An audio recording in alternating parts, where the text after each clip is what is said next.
All right, you ready to go?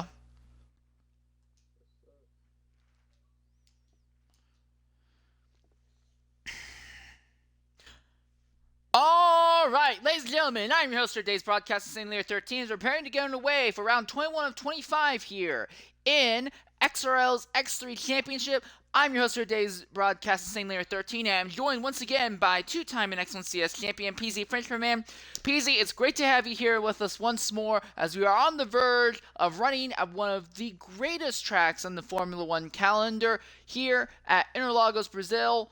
Go ahead and make sure your eyes included. What can we expect in a race today, considering that we have both manufacturers and drivers championships on the line here? Ooh. Well, first of all, greetings to everyone. What can we expect? Well, a lot of stuff.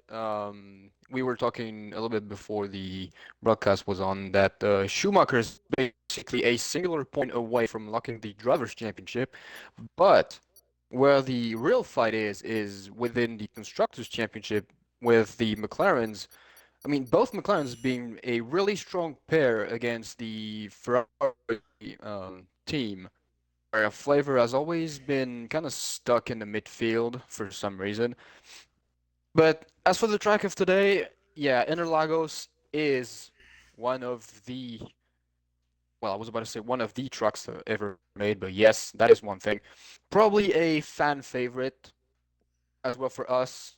I mean, for us watching and also for people running on it, whether being on the sim or in real life, it is a 4.309 kilometers long track or 2.667 miles for all my North American lovelies. 15 turns, 9 left, 6 right, running the track counterclockwise. It's got a decent amount of elevation changes, a couple of passing opportunities all around. Sector 2 being the technical part, and Sector 1 and 3 being flat out back-to-back drag strips, only kind of cut with the Senna S's.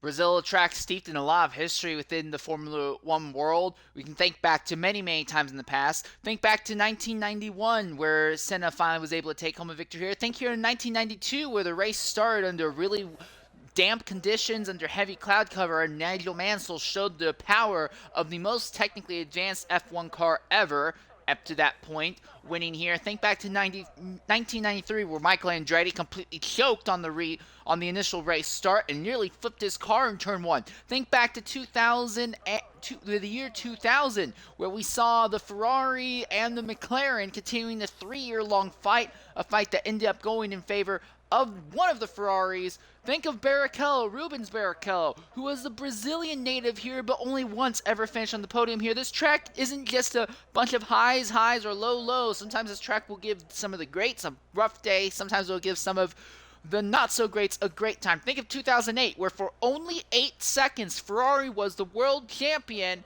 until Lewis Hamilton ended up overtaking Timo Glock on a soaked racetrack farther back in the last corner on the last lap and stole the championship at literally the last moment. What about 2017, where the two Ferraris going down the back straightaway hit each other side to side and caused a massive incident between the two of them? This track is steeped in history. And then even when you go and look away from real life and you go ahead and look instead at the way things have been just for XRL, this track normally gives a lot of history when it comes to, oh wow, Dragonborn into the grass going down the back Oh, straightaway. Beijing Dr. Phil already out? Or as he retired He in the has his pits? qualifying ban. He has a Oh, qualifying ban. okay. But some of the things in XRL's history around the circuit are as follows. We've seen in the past XRL Zola run here and spend so much time trying to overtake a slower car that he ended up burning himself out of fuel, running out of gas with 2 laps to go in the 100% race, something we hardly ever see, but he's had it happen to him here. In the realistic race, we've also seen Ozda recover from an accident on lap 10 and recover without the use of yellow flags to end up overtaking every single car on track en route to a narrow victory. In the X2 Championship last season, in the 15 race season, there were 8 teams fighting for the manufacturer's title and 5 drivers gunning for the driver's title. And when it came down to it, it was decided by a massive crash on the last lap at the end of Sector 1, and the championship was decided by just a single point because an outsider ended up wrecking to two of the championship competitors. This track is steeped in history in all of the tiers. We've also seen a lot of interesting stuff in X1. One of the strange things, though, in X3, there's not been a lot of history of crazy events happening at this circuit in X3. We've had interesting winners, interesting events, but nothing that's really been earth-shaking. That might change today. As we're speaking, Mercedes just spun in the... I believe that is, yeah, right between turn 7 and turn 8. So that'll make Dragonborn the first man to complete a lap around here. Dragonborn, rumor is that he's one of the drivers trying to run a 0-0 wing setup along with the two McLarens. He would be the first driver who... Oh, and that's now AlphaTauri that's gone around there in sector... That is Swister 1987. He has been disqualified. Oh. He has had an accident and the game has disqualified him. So he will not advance to the next round. Damn, really a shame.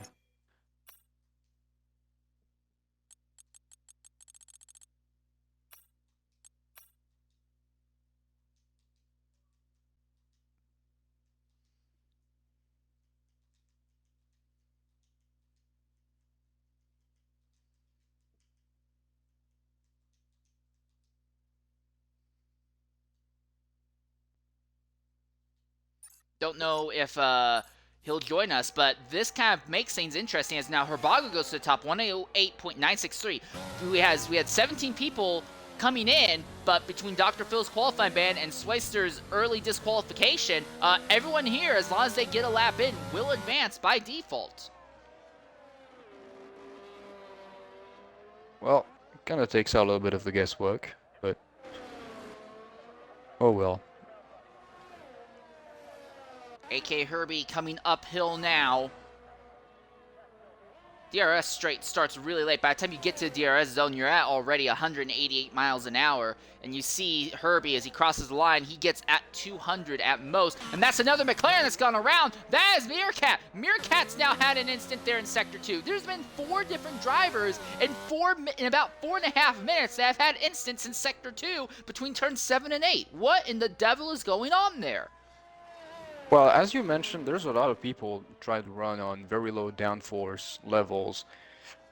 And yeah, you have to pay the price somewhere, and I believe Turn 2 is going to claim a couple of people there. Not as much as Turn 8 in Mexico last week, but I'm expecting loads of spin, especially coming from people with low downforce settings. Also, interesting thing of note, Schumacher has come out on track, and my telemetry is saying that he has hard tires on his car, so he is reserving all the sets of soft that he can for Q2 and Q3. Zola also apparently has hards equipped on his machine, however, he has not yet come out onto the circuit, although he is on the run downhill, and there he is, he has the... Yeah, he does have hards on his car.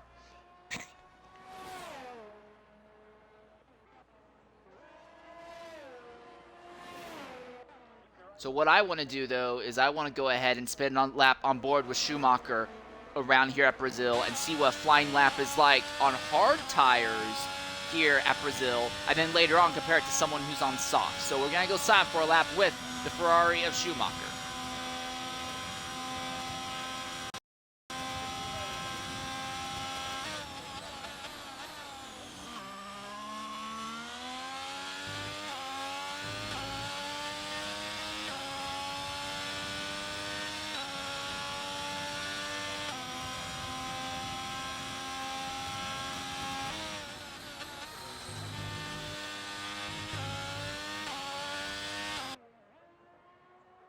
Never mind that, he has invalidated, so we'll end up right on board with someone else at a later point then. We see Zola cross the line. Zola is just starting his lap, so might as well go with him. Alright.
And that's a 111.845 for Zola, and whilst he was exiting Sector 2, XRL Dave just spun and probably been out of his car because now he is locked in the pits.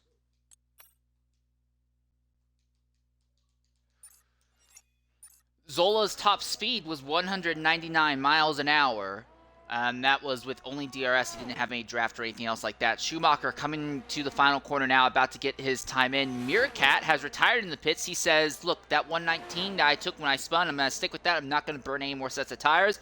Smart thinking on his part. Schumacher finally crosses the line. 110.180. That is the 6th fastest time overall. Both of the McLarens are happy with their time. They're not exactly pushing hard. And then Zola and Schumacher have set times on the hards. Right now, 11 of our only 14 drivers, by the looks of it, have set times. Interesting thing about Dave had gone out on a set of medium tires and crashed out on mediums. So that's an interesting thing to consider going forward as well. And XRL Snake, the X3 veteran, is now in the middle of an outlap. So he'll try and be the next driver to get a time in here. Oh.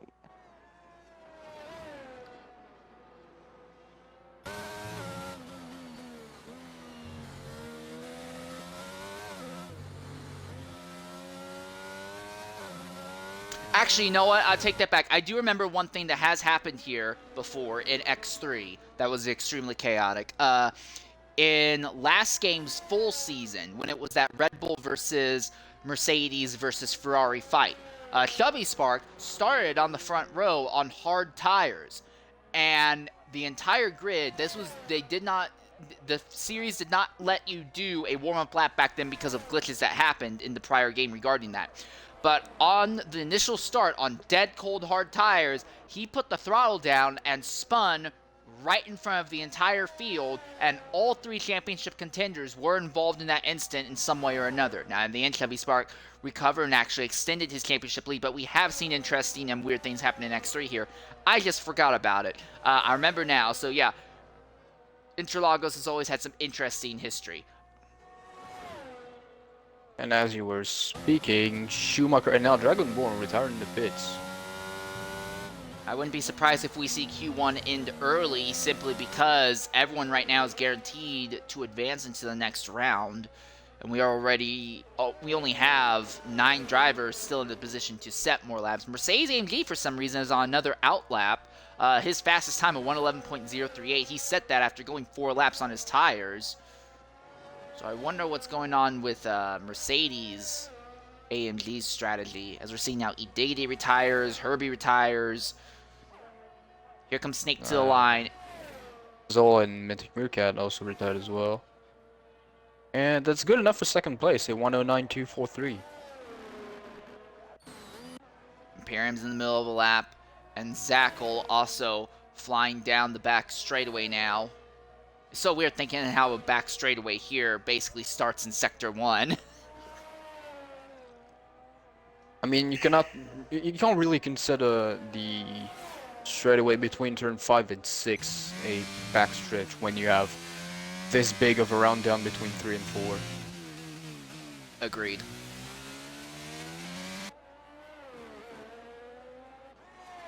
Alright, Imperium coming up to the line. He will, in the Williams, set a time of 1:10.910. So Zackel is the only driver left who has yet to set a time. Every time I see the Alpine's front wing, I think they may have hit something because it always looks like it's partially deformed. Oh, and Imperium's had a spin on his cooldown lap in the Senna S's. That's interesting to see.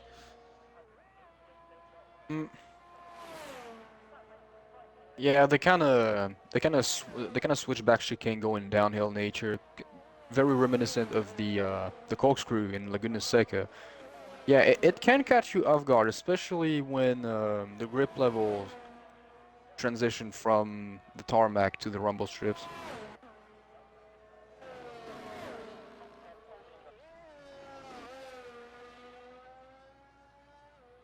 So Higgs, Boston, and Snake are both in the pits right now. I don't know if they're going to be making any plans to come back out. Mercedes still plugging laps away. He has no ERS left in the tank. He's just plugging laps away all by himself. I wonder if he's using this as a glorified test session to see how far you can push these soft tires here.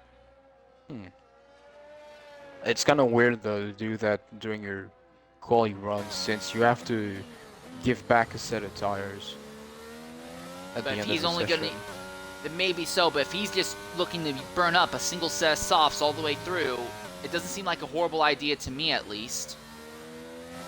Especially if you've not done any practice. Again, everyone right now is guaranteed to advance into the next round. Might as well use it as practice. I agree, it is a strange, it can be considered a strange idea, but it's definitely one that I've partaken in a few times.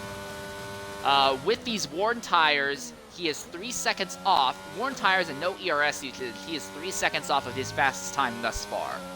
And there are only 2 drivers on track right now. That's Mercedes and Zackel.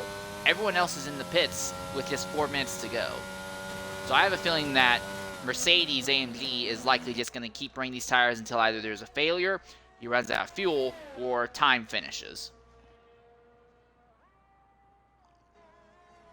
Historically, so with this game and the new set of regulations and the way that qualifying has changed, the ideal way to tackle most of the races this season has just been star mediums go to hards. There's been a few exceptions to that, obviously, but most of the season that's been the strategy. Brazil has been a track where that has always been the strategy here in these games. Going back into at least F1 2019, the strategy has been show up, start on medium tires, and throw on hards a little bit later. I don't know if we're going to see the exact same thing today, though. I imagine we'll try and see a lot of drivers try and do the same thing, especially with so many drivers running low wing setups. You're going to want harder compound rubber that'll take you to the end. But do you want to consider going ahead and taking a wild swing at your strategy just to potentially go ahead and grab 2 rounds of soft tires and just try to outrun the rest of the field? It's a risky strategy, but is it something you want to consider here? I'm going to take a bet and say Zackel is probably not gonna finish the race. But and then here's why also, because I am actually on the onboard of I'm running onboard with Zackel, and he is really wide entering and exiting turns. He always has a wheel in the grass. And I believe at some point it's gonna bite and probably finish his race early. Well, that will definitely be something to keep an eye on. That's an Aston Martin's just gone off circuit ahead of him.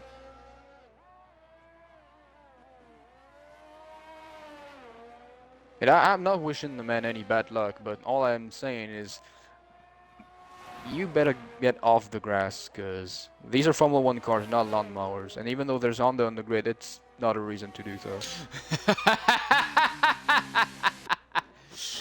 Alright, Zackel and Mercedes AMG are both coming into the pits now. Mercedes did 7 laps. On that 7th flyer, though, he ended up going off circuit. But yeah, I do think they overloaded the thing with fuel. So yeah, we'll definitely keep an eye on Zackel then. It may not even be that he crashes out in the race. He might crash out in qualifying in Q2 or Q3 under the stress and pressure just to try and advance.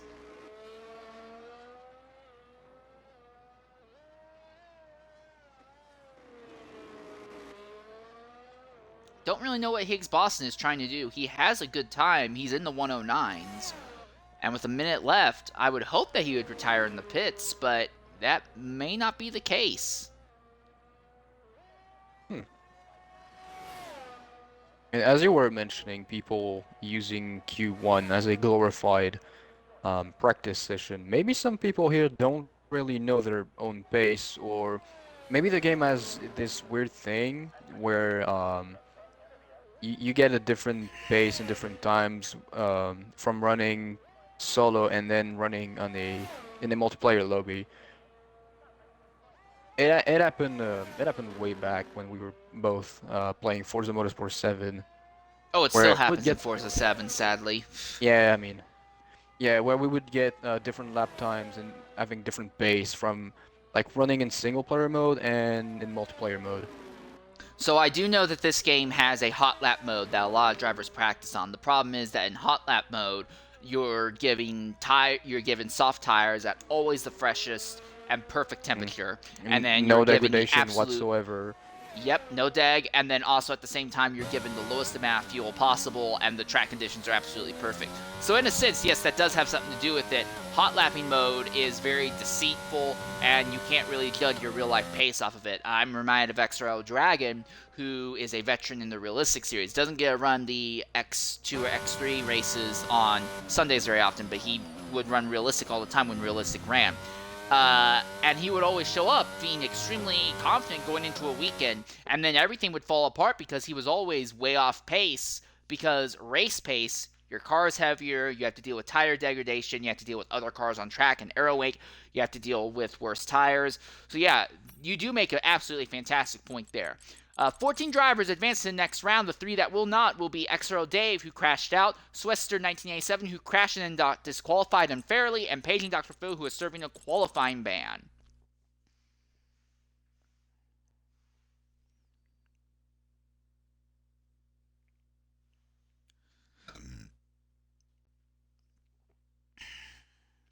So here's something else, PZ. A little birdie has told me the weather forecast. You ready for this? I'm never ready for anything, but go for it.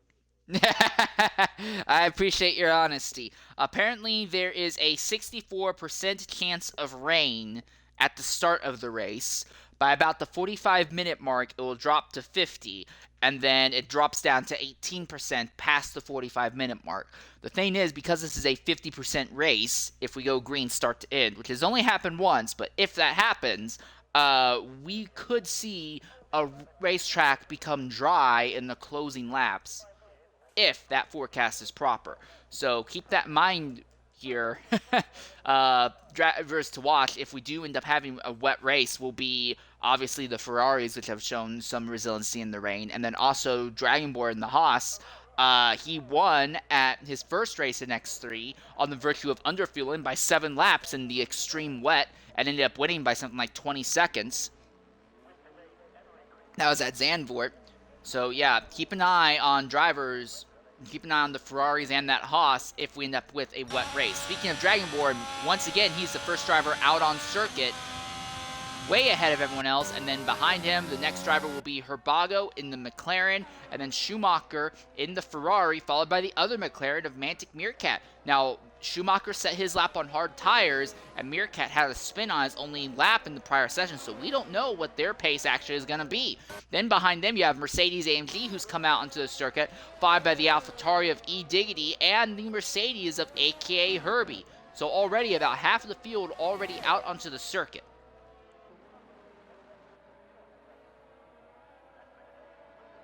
Now, my real guess is if we have the start of the race under the rain, will we see someone performing the same way Max Verstappen performed during the 2016 Brazilian GP, aka probably the greatest wet drive we've ever seen. Because let's be honest, for this race, Max Verstappen felt like he was driving on a dry track where everybody else was on wet. So, you say that, and I do agree that's one of the best performances we've ever seen in the wet. But I will go ahead and raise you one further. Michael Schumacher at Barcelona in 1996 in what was considered to be a complete box. And he had the exact same thing. The rain was so thick that a lot of the drivers could not see. It would be considered unsafe by almost any other standards. And Schumacher was setting lap times down that were way faster than everyone else, and he also drove like it was dry instead of wet. So Verstappen's not the only one who has put together an incredible performance. But that was at Catalunya. That wasn't here at Brazil, obviously. So that would be an interesting thing to see. If the McLarens have figured out a way to maintain grip in the wet while still running super low wings, I would imagine that either Herbago or Meerkat could pull off such a drive. And here's the first time to beat a 109.646. And is how well the McLaren will stack up to that. Interesting thing is that AMG is right there behind the McLaren, so he will get a bit of a draft off of them. From this far? It'll be a small draft. Right. It's not going to be like... Mantic Meerkat takes it. Oh, Mercedes was able to jump only Ribago Well, Herbago led off, coming to by over a full second as well. Well, Herbago had led off coming up the hill because Herbago basically gave Meerkat the best draft he could coming uphill, and then Herbago backed out of the way. So Herbago compromised the start of that lap to give Meerkat the best run going into turn 1. I think this lap we'll see something a little bit closer to Herbago's actual pace.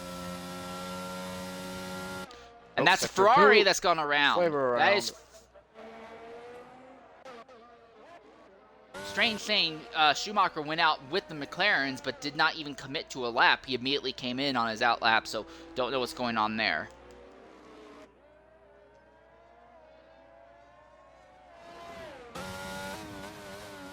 Herbago's up by 2.8 seconds. I think Herbago is looking to try and take the pole today and probably set a time that will be in the low 108s overall. I don't know if A1 has anything to match the McLarens here. This isn't like Spa, where, this looks like a low 108. This is a high 108. It's 108.666. 108 Satan. All right, then. And again, Herbago, he had to have Meerkat kind of get out of his way coming uphill. I honestly think if those McLarens time it out right, they can get Herbago the pole with a 108.3 or maybe even a 108.2 or 108.1 today.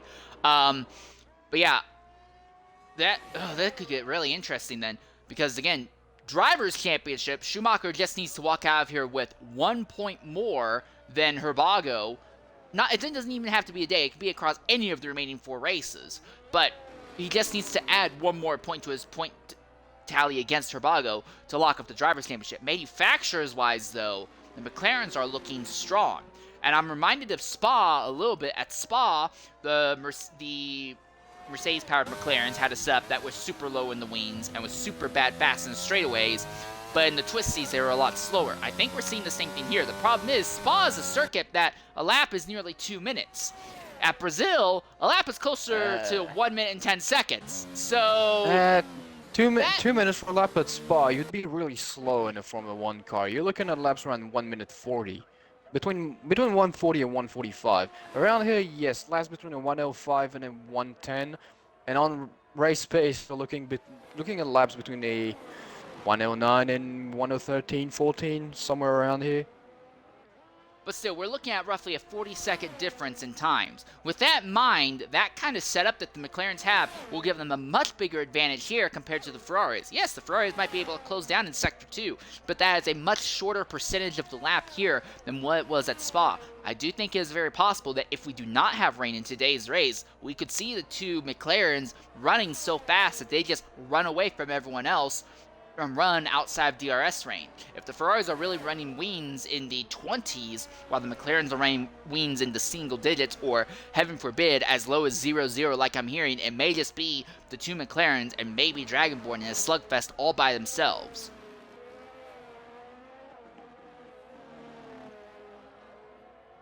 Alright, Zackel's now in the middle of the lap now, and I'm riding on board with him. Let's see if he's kind of cleaned up his laps around here. Provisional pulse setter has returned to the pits. As Flavor also aborts his lap, as well as Mercedes.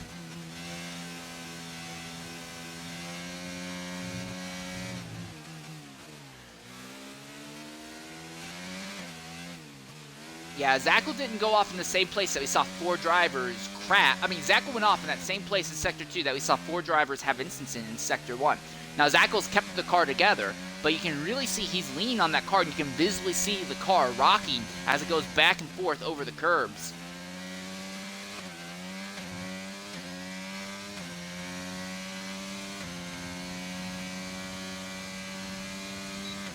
So I have to wonder if maybe the Alpine also has a very low downforce setup, or maybe the braking setup is not ideal for him. His time's only at 110.844. Now, it also didn't help that he was basically out of ERS by the end of that lap, but yeah, I'm not feeling very confident about Zackel right now either. I'm also looking at this. Interlagos does the same thing to your ERS than Mexico does, which means, I mean, you have basically Sector 1 and 3, which are flat out, and you will be laying on the ERS. just to keep pace with everybody else, and then you only get Sector 2 to recharge. So we'll keep an eye on the DRS consumption of everyone.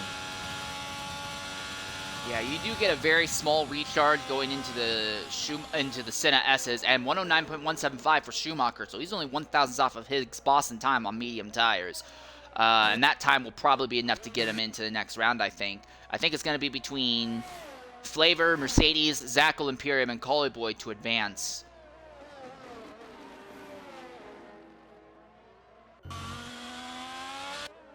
But no, you do make a very, very small recharge going into the Senna S's, but it doesn't even come close to making up for all the ERS that you would have lost on the run up to turn 1 here. So you do make a fantastic point with that. And I'm thinking of drivers that we see often empty their ERS and dump their ERS early on. Meerkat has a habit of dumping his ERS early on. Dr. Phil has a habit of dumping his ERS completely. And he's starting in the back, so that could be really rough for him. Collyboy goes second fastest now, 109.047. So with one Alfa Romeo out of qualifying, the other one's performing quite well right now. Yeah, you make a great point with the ERS, and ERS management could end up biting a lot of drivers. Oh my goodness, and Imperium has a crash out of the final corner, hits the inside wall and loses his front wing. He's sticking with it. He wants to finish this lap. I don't know if he realizes the front wing's gone or not. Oh, if he hasn't noticed yet, he will notice somewhere along his lap.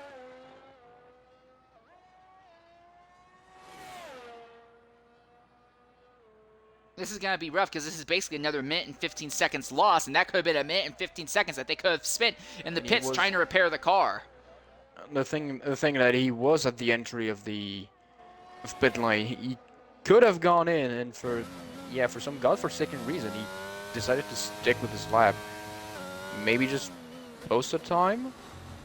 I mean, it doesn't make any sense since he is not going to be any faster than anybody on the grid now that his front wing is gone. It's really an unsettling decision, to say the least.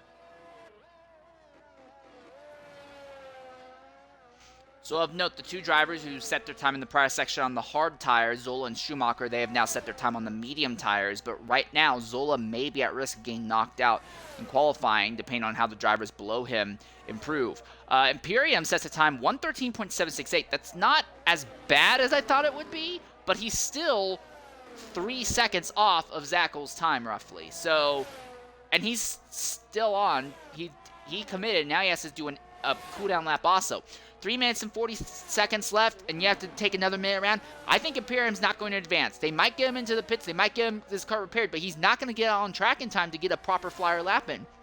I hate to say it, but I think that decision on the Williams team to stick with the lap with no front wing has basically relegated Imperium to a 14th starting position, period. I mean, for some reason and in some way, he gained almost a full second at the end of Sector 1. So, has he done any sorcery to his car? Like, I mean, I know weight reduction is something, but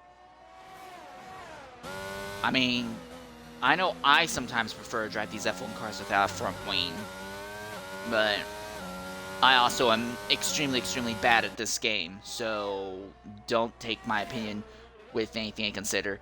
Here comes Imperium into the pits now. But yeah, 2 minutes and 47 seconds left. There's no way they get that car repaired and back out on track in time to get another flying lap in. And it's over for Imperium.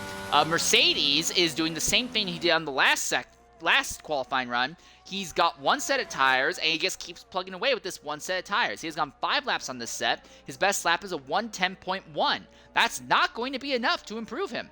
Zackel has not given me any reason to believe that he's going to be able to make it. He just very nearly spun out going into turn 1.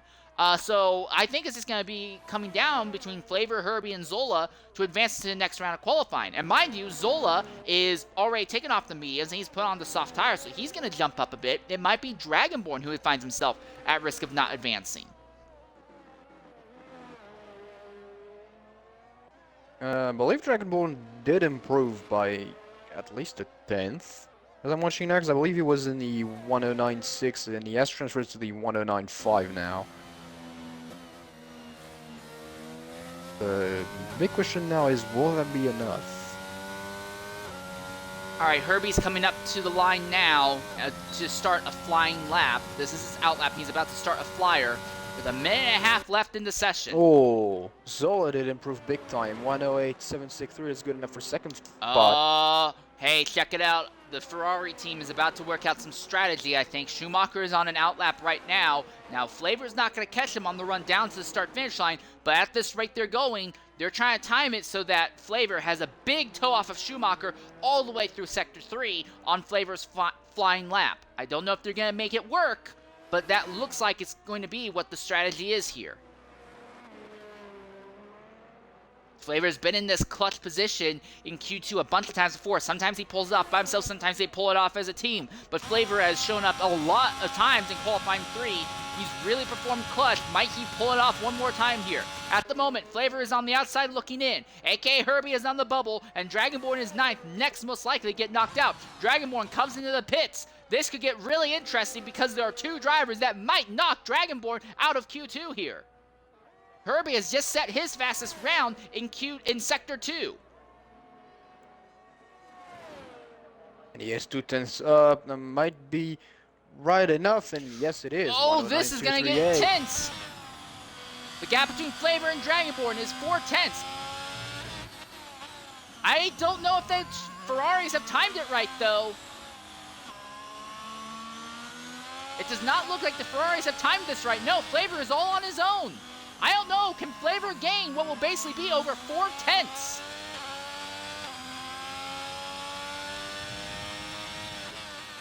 He's only up by half of that right now. Schumacher goes to the top now, 108.5.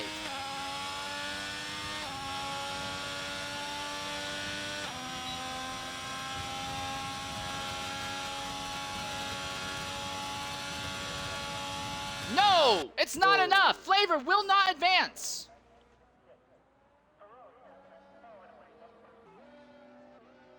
Also, Higgs Boston has run out of fuel on his cooldown lap, and he's basically running on ERS and low power mode, but Flavor will not advance.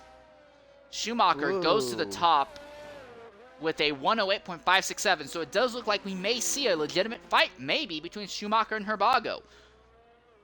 Mind you, Schumacher is coming off of winning the last 3 races and 4 of the last 5 races at this point in the season. So Schumacher, who started off the season kind of slow and reserved, just grading home finishes, he's really opened up a can of whoop my ass, as I like to call it, on the field.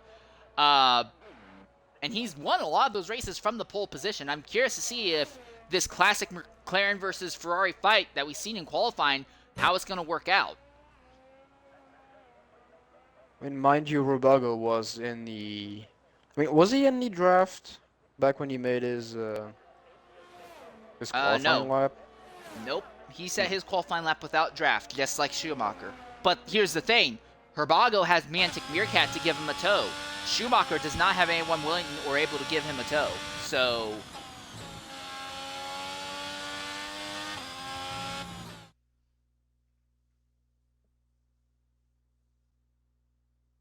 the thing I'm more shocked at, look at this, everyone within a second of each other. But look at this, Dragonborn, who is apparently running a low wing setup, as far as I hear, coming into this. Now, maybe in the Haas camp, maybe they heard about the rain and they went ahead and swapped to a wet weather setup. But if Dragonborn is still running a super low downforce setup, we could be in a scenario where that team might be in the same spot that Ferrari and every other team that's tried the McLaren setup has been. Sure, they can get away with rain low wings, but that means there's something else on the car, ideally with springs or tire pressures, that are enabling you to maintain cornering speed. There's a possibility that in that Haas camp they have not figured out what it is. And Dragonborn may be suffering from that now.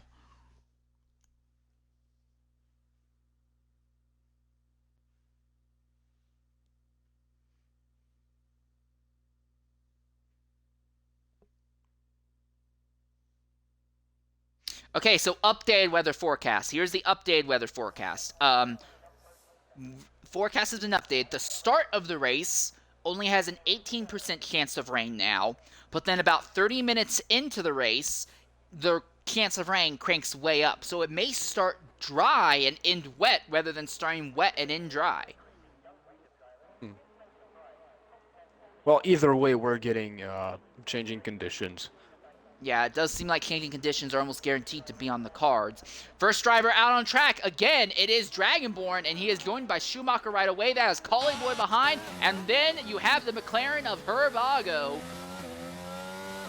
Again, Schumacher wants to try and lock up his driver championship today. For the McLarens, they want to try and take the lead back in the manufacturers. Herbago coming off of back-to-back podium finishes. They've really gotten the mojo back with that McLaren team, and just in time also because they have needed to really close back in here. And as we're speaking as well, we do have, I mean, we're about to have 8 drivers on track in the first 2 minutes of this Q3 session.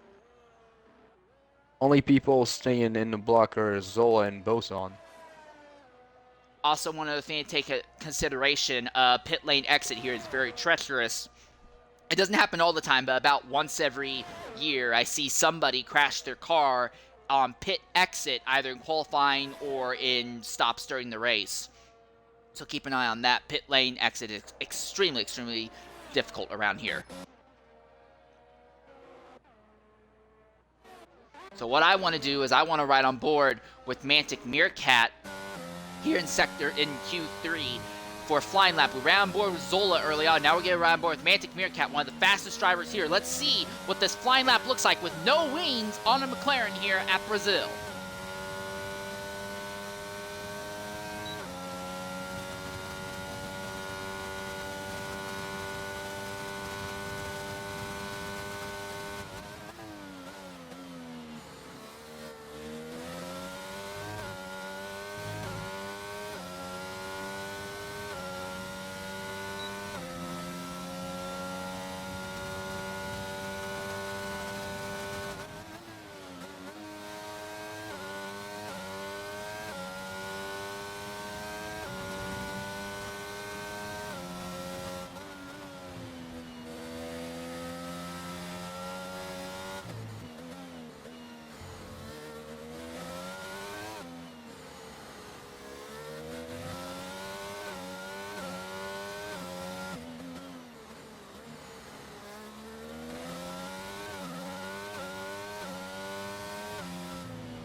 Meerkat has an accident at the end of Sector 2, and a Mercedes goes off to avoid him. Herbie has had a spin to try and avoid Meerkat's car. He is way off in the weeds. At the top, Herbago 108.570, Schumacher 108.624.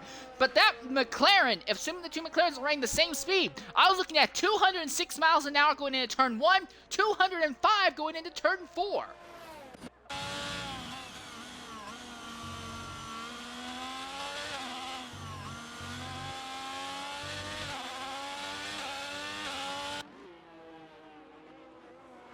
What of Collie Boy and Zola? They will be the next 2 drivers to set times in this session.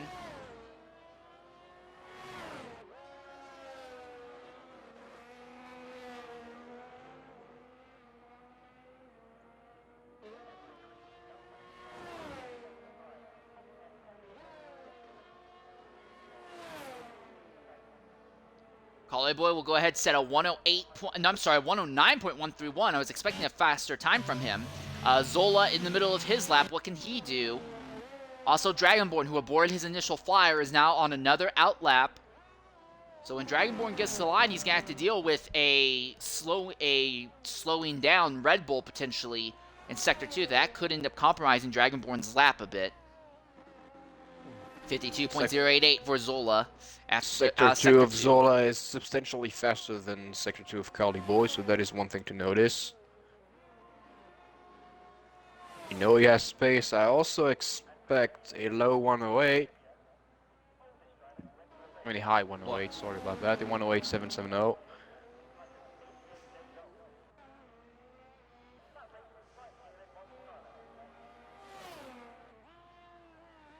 Collie Boy are on a cooldown lap right now, as is Zola. So yeah, focus now goes to Dragonborn and the Haas. He aborted his first lap.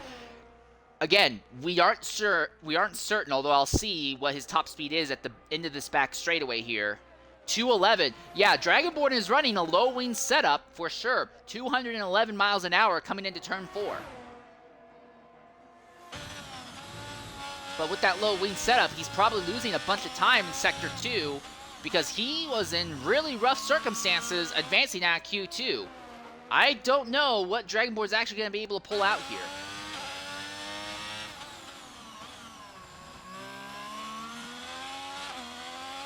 It almost seems like the nose of that car is dancing around at low speeds.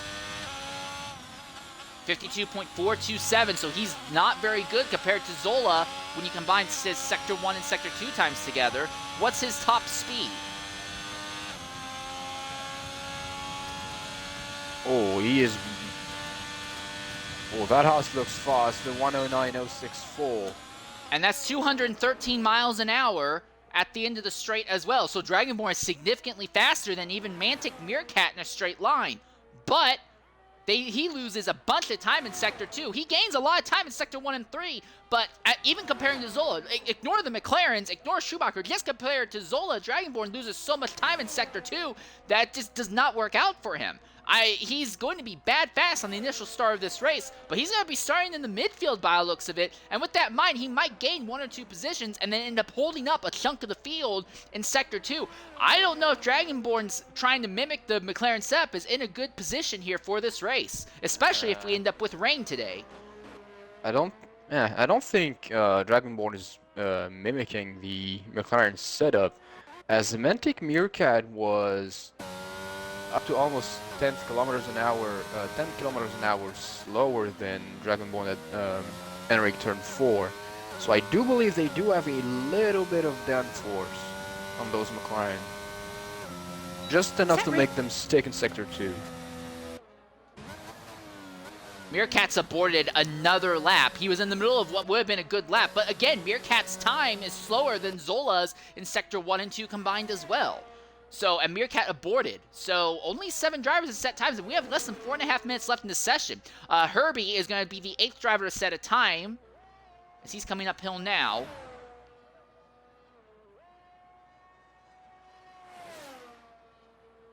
This looks decent. Ooh. 109.671, and he only hits 201 miles an hour as his top speed. Is that radioactive ash or snow?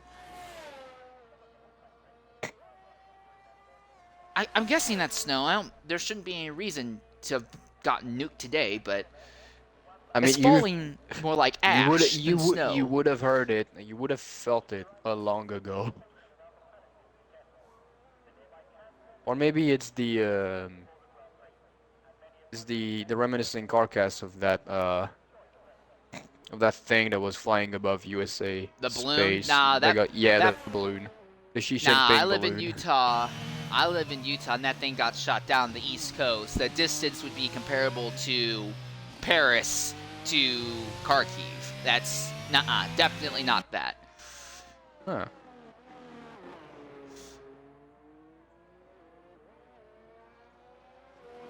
It would be crazy if it was, though, because that means that they must have been packed with, like, black hole levels of packed with ash, though. Oh, if I'm getting Herbie ash in the over here. wall. Slight tap on the wall for AK Herbie as he tried to do a second lap time. Fortunately, All right, he was close to his fastest, but a tad bit slower. Both of the McLarens out on track. Higgs Boston out on track. For whatever reason, Boston also waited until the last moment to really get a lap in. Schumacher and Zola still in pit lane. Snake on track. Dragonborn and Collie on track. Born has just started, is about to start a lap now.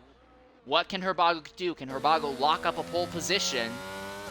Or will Schumacher take him? The McLarens are on opposite ends of the track, so they're not in position to give each other a tow by any means. Oh, and Higgs Boston has gone off on his outlap. I think that was just to let the Mercedes pass.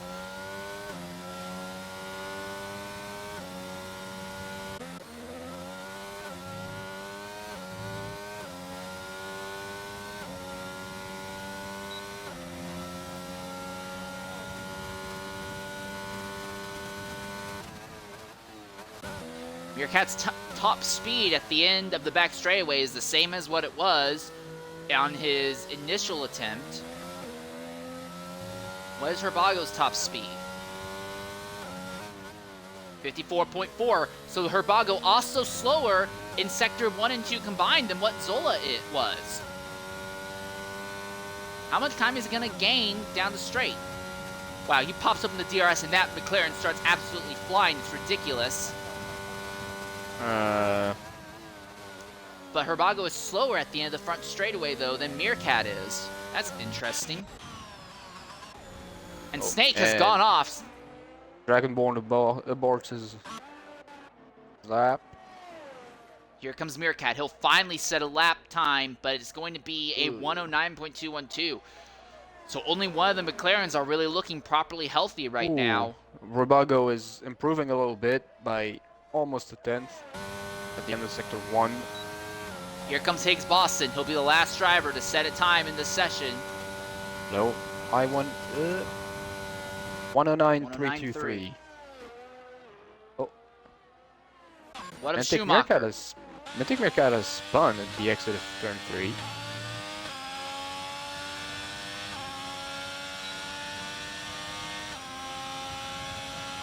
This will be interesting for Schumacher because there is a car ahead of him. That is an Aston Martin of Higgs Boston. Herbago is improving by over a tenth. He will improve on his lap time. Yes, it is. 108.369. I don't know if Schumacher has what it takes to beat him because Schumacher is going to be catching traffic here in Sector 2. End of Sector 1, Schumacher, a tenth and a half faster.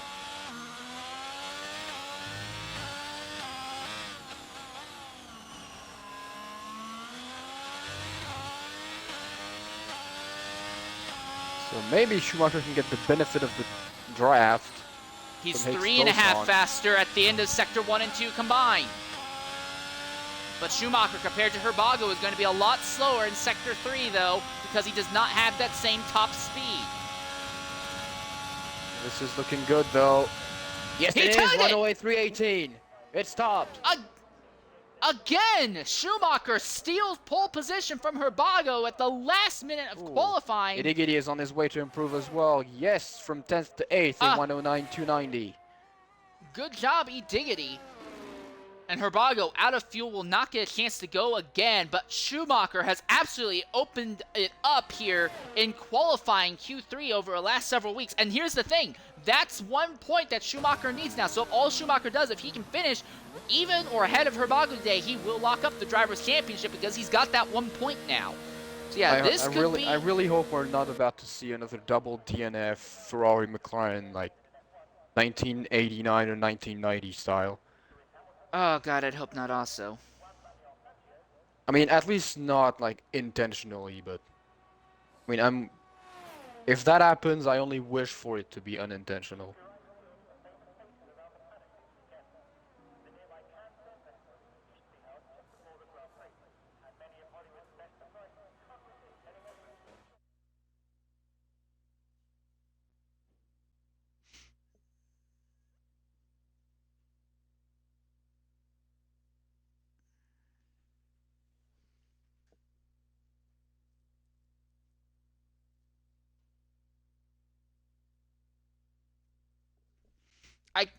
I keep getting told that Schumacher needs 28 points, but that would mean that there's 5 races after today and not 4. Well, looking at the standings, Brazil is the 3rd to last race. Well, 4th so to last Miami, race, sorry about that. And remember, Miami has been pushed to the end also, so what am I missing? Probably the fact that Miami has not been written down on the race result standings chat we've had. Brazil, Abu Dhabi, Portugal, China, and Miami. It's not written down. After today, so after today, there should only be 4 races left. 4 races left mean that there'd be, after today, a 108-point swing. And 100 points from winning, and then 8 points for the 2 bonus points that you can get each weekend. So okay, so 27. Yeah. 108 points difference is all that Schumacher's need. So you were right Yeah, about that. leaving Like, yeah, we today. were just missing the Miami race in our X3 racing schedule. Yeah, So yeah. apologies for If that. Yeah, but still, I should still be accurate then. Leaving today, he just needs to maintain a 108-point gap over the McLaren. So yeah, he can lose a chunk of it today. I'm talking. I guess this is kind of where it comes down to. If Herbago performs well and Schumacher misses, it's not like Schumacher locks up the title.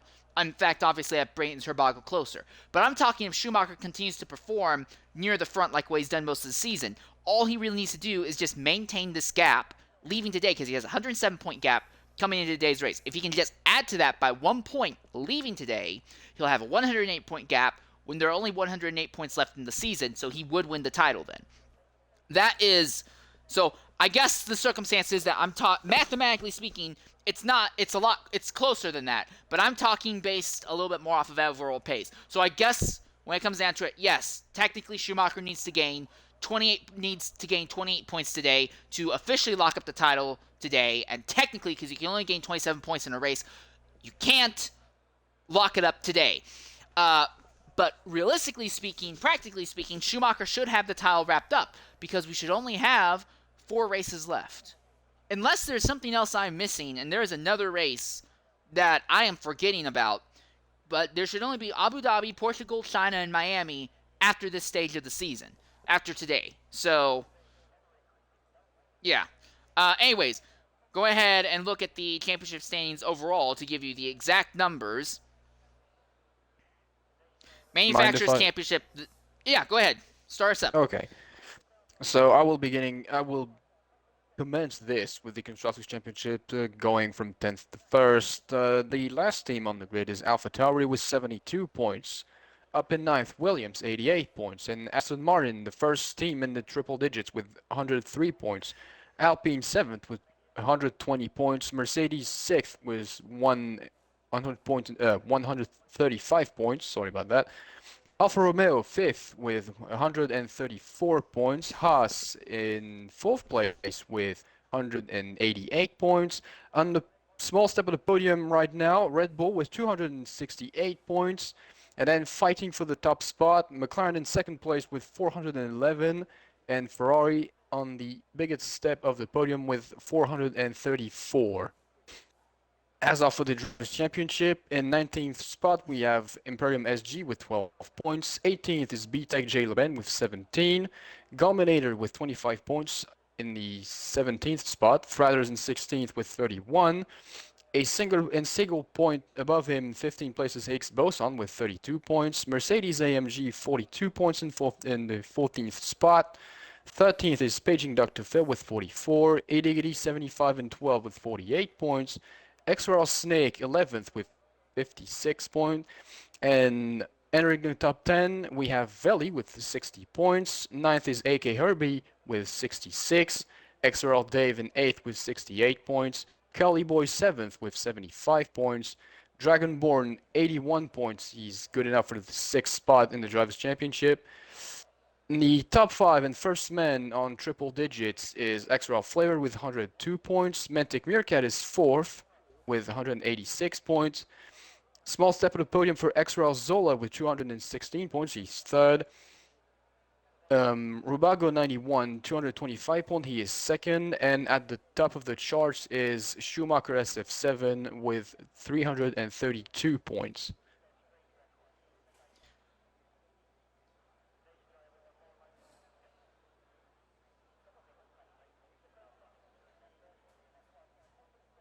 All right, so that is your championship standings as they are right now. Real quickly, as I go ahead and I'm looking at the grid right now. Schumacher starting first on medium tires. Herbago right now has hards, and he'll be starting second. Zola third on mediums. Fourth is Snake on mediums. And then you look 5th through 9th, all starting on hards. As Dragonborn, Calling, Meerkat, Eggity, and Higgs Boston. 10th is Herbie on the mediums. Flavor is 11th on hards. And then 12th, 13th, 14th, and 15th, Mercedes, Zach, Imperium, and Dave all starting on mediums. Paging Dr. Phil in 16th starting on hard tires. Swister starting dead last after his disqualification qualifying. He is going to be starting on medium tires. So everyone's starting on some variation of mediums and hards, and there's no real single dominant strategy. It's relatively even between starting on mediums and then going to hards late, or starting on hards and going to mediums late. Another thing to consider, though, if you start on hards and we have enough yellow flags early in the event, you could go on to softs. But here's the other big thing. Assuming rain does come into this play here, the question is going to be, how long can you go on the mediums and how long can you go on the hards? If you can start on the hards and make the hards last until the rain comes and swap over to them at the ideal time, you've basically made one less stop. Conversely, if you start on the mediums and the rain comes excessively early, then you've actually got more pace. So there is a bit of a game being played over what tire can you make last until the rain comes to minimize your pit stops. And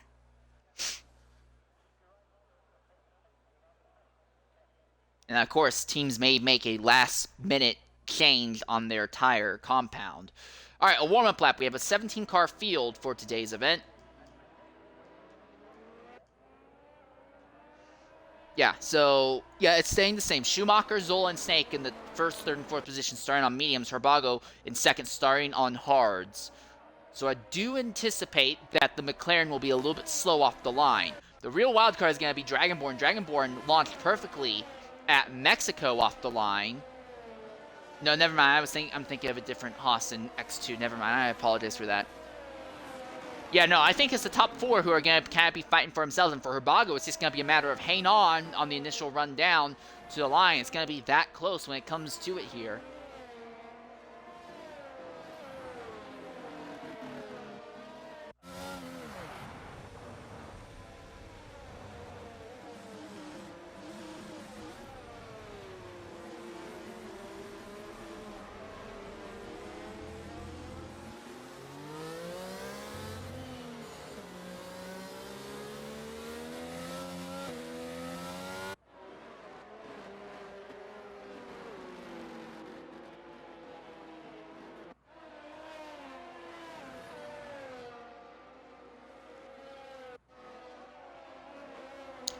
All right, well, like normal, Peasy, I'll ask for you to go ahead and take a look at the mid to rear of the field and cut me off and interrupt me if you see anything significant happen on the initial lap. I'm going to be focused on the front four here.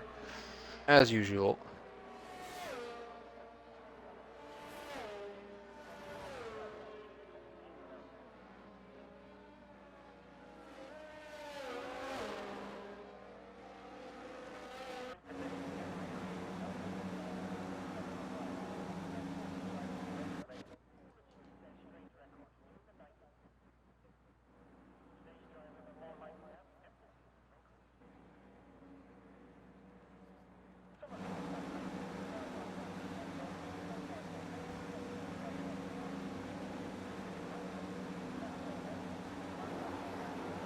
All right, here come the lights.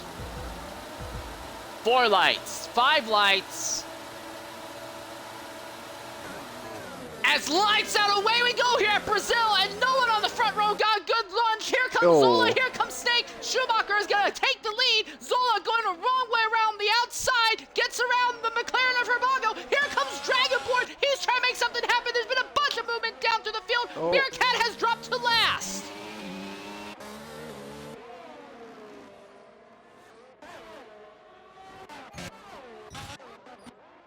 Herbago right there behind Zola as they come into Sector 2.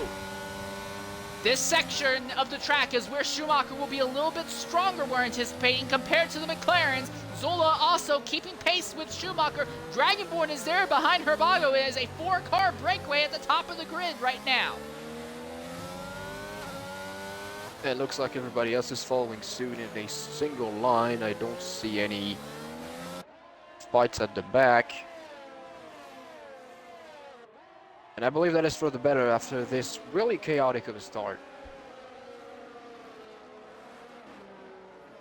Diggity loses a position to Imperium. That will be for a fight for a last pain points position. Here comes Zackle, and behind them, Dr. Phil and Collibor in a fight. Here comes Dr. Phil. He's got a great run coming out of the straightaway. He has a bunch of speed. He's now making a move on Zackle on the outside. He dropped the tire into the grass, and he's still flying. He is still absolutely flying. He's making a run on E-Diggity, but won't get him by turn 1.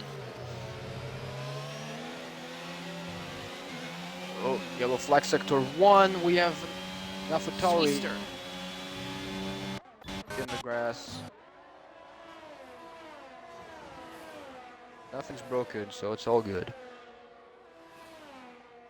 Collibor overtaking Zackle. Zackle has now fallen several positions at the end of the back straightaway down to 14th. Here's Meerkat behind him. Dr. Phil's already gotten by E-Diggity. E-Diggity trying to fight back here in the twisties. Not a great idea to be doing that. Sector and 2, Zackle around. Exactly like what you said in Q1, PZ. Zackle really struggling with that car under proper race circumstances.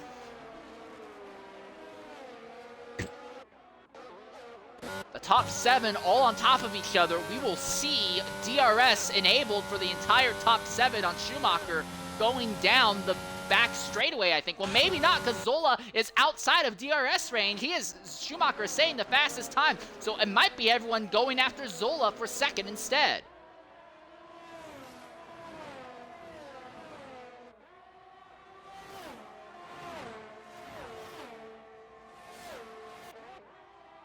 Dragonborn's got a big run on Herbago down the back straight, but had to back out of it.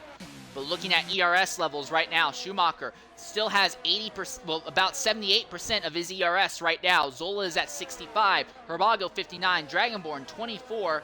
So the top 4, it's everyone who's ahead who has the advantage. And that's the Mercedes around. That's Herbie who has spun coming out of turn 8.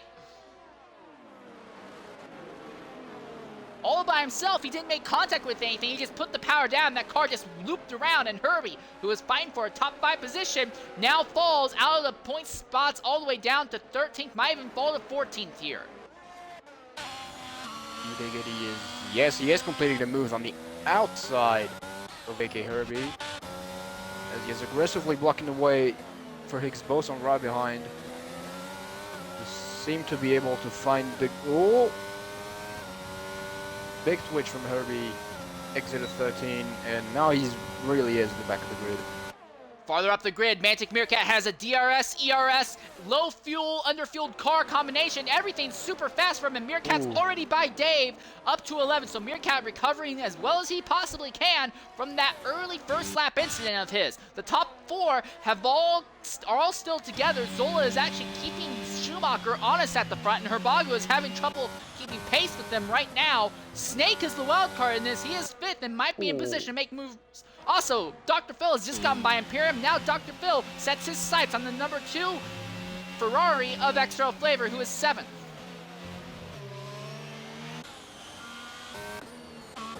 Something else to watch here. Look at this as I go through the grid.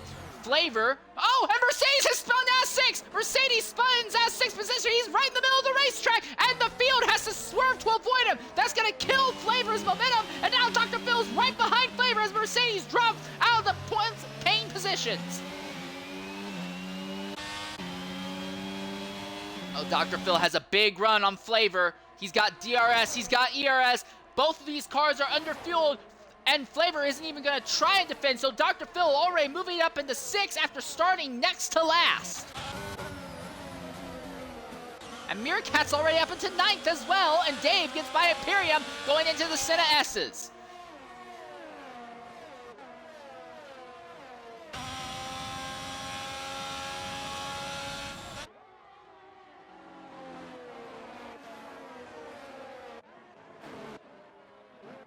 But here's the interesting thing. Dr. Phil and Flavor there, that fight for 67, both of those cars are underfilled. They need to find fuel save at some point. Now, if rain comes, fuel saving won't be an issue. You use less fuel in the rain, but that is something to consider. Also, another driver low on fuel is E-Diggity back there in 13th position. Everyone else, though, is good on fuel. It's just those 3 right now. Also, Snake is now closing in on Dragonborn and trying to take the fight to him. Oh, Yellow flag has Herbago! No, Herbago has spun coming out of the final corner. And this will drop him back to 5th and might even drop him even further than that.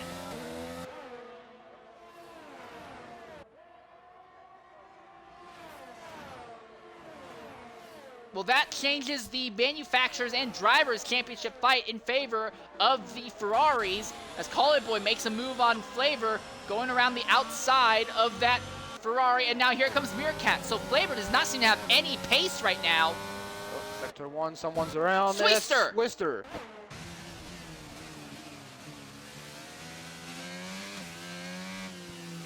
Safety He is out of it, and that is a full course yellow. Safety car is out early in the event.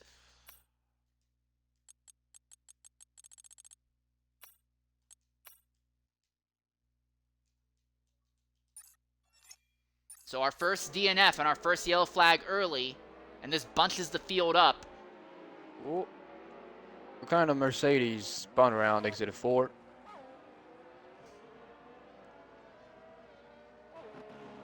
So for everyone who is iffy on fuel, this basically saves their bacon.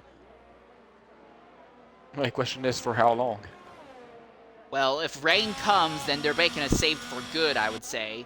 And Zola, is he pitting? Yes, Zola is pitting out of the second position. So this will promote Dragonborn and Snake up the grid. This also will help Herbago a bit, because Herbago, after that spin, he was going to have to fight hard to get his tires back into proper operating temperature and work his way up through the field. Now he's going to be closer to the front group again. He's already back up into 5th now. Meerkat and Dave also have made stops, so drivers pitting. Zola went ahead and has gone from one set of medium tires to another set, so I think Zola's made this stop so that way maybe this set of mediums will take him to when the rain comes. Meerkat's on another set of mediums. Dave, they're putting a fresh set of mediums on. Yeah, a lot of people farther back in the grid are also throwing on new tires. I think a lot of people are just throwing on mediums, hoping that the whatever mediums they put on will take them to the rain, assuming the rain still comes.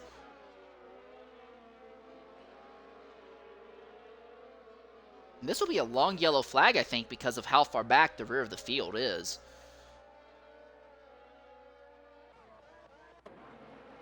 Other thing to consider is that this will let the entire field recharge their ERS. That's also a good thing to consider. And so, and Zackle, time penalty for track violations under safety car. And as you were mentioning a possible rain during the race, I am watching around the track, and is it just me or the clouds are getting bigger and bigger? Well, the track is still covered with sunlight, and I will admit I did not look at the skybox at the initial start of the event, so I cannot say there. I do think it's getting cloudier and cloudier. And E. Diggity now pits out in 9th position, so he wants off of those hard tires, and that will drop him not to the back of the field. Well, maybe it actually might drop him to the back of the field, but he will be dropped closer to the rear of the grid. This puts Mantic Meerkat back in the points-paying positions, though, in 10th. So right now, both McLarens and both Ferraris are in the points-paying positions as we speak, with an advantage very decisively in favor of the Ferrari camp. We were talking a few races ago about the Red Bull's chance, but Dr. Phil has kind of dropped the ball, got disqualified from one race, and then has also just not finished our last week. So Red Bull does not look like they have any chance at properly closing down in the title fight here.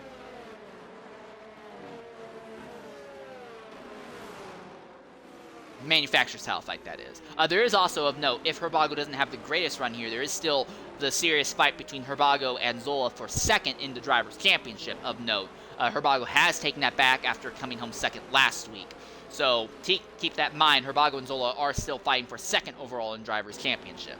So, in the same way that Dragonborn and Flavor are fighting for fifth in the Drivers' Championship as well. There's a word, safety car officially coming in this lap, as Higgs Boss is just going to catch the rear of the field here. So Schumacher leads the grid. How will Dragonborn respond in second? And the highest driver on fresh rubber is Zola back there in 8th.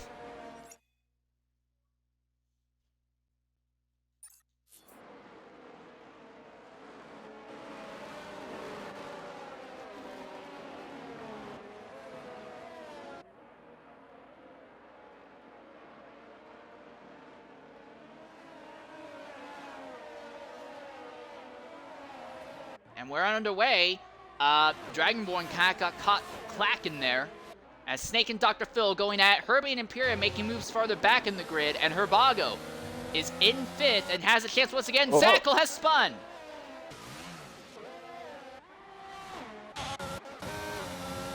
Here comes Herbago on Dr. Phil. These two have not really fought very much, despite both of them being some of the fastest drivers on track. Herbago and Dr. Phil have been both some of the fastest, and in Dr. Phil's case, one of the most aggressive drivers on the circuit. I'm really curious to see how long it's going to take for Herbago to get by. Also, is it just me, or is the sun suddenly being obscured by clouds? Yeah. I do think rain is definitely in the forecast now. Yeah, rain is coming. Not that I do not see any form of shadows on the ground, and we have Higgs boson around.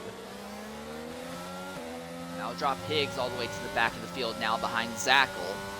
Top 3 have kind of walked away by themselves. Snake not able to make a move on Dragonborn yet.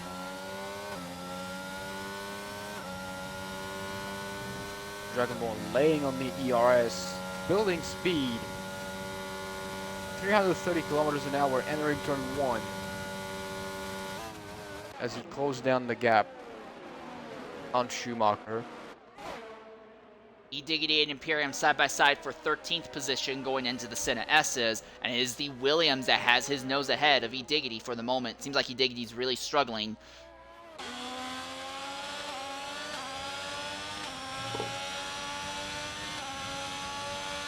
Penalty for Higgs boson, 3 seconds for track violations.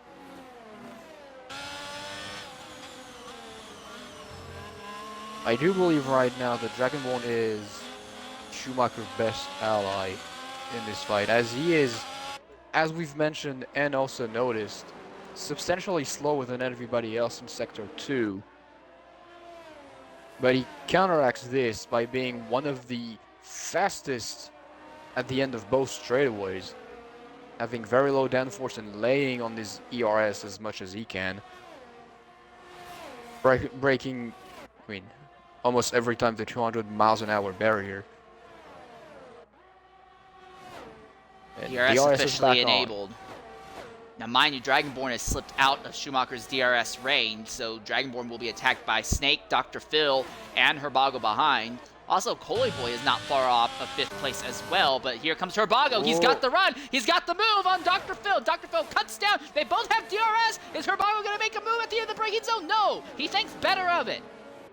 He is looking inside. He has the wing inside.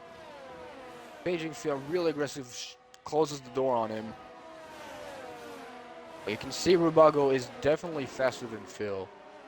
And Boy is faster than both of them here coming into Sector 2 because these two keep fighting. Right now, Dr. Phil has sent Herbago to the ranch and is leaning his entire body against the ranch door, trying to keep Herbago from breaking out of it.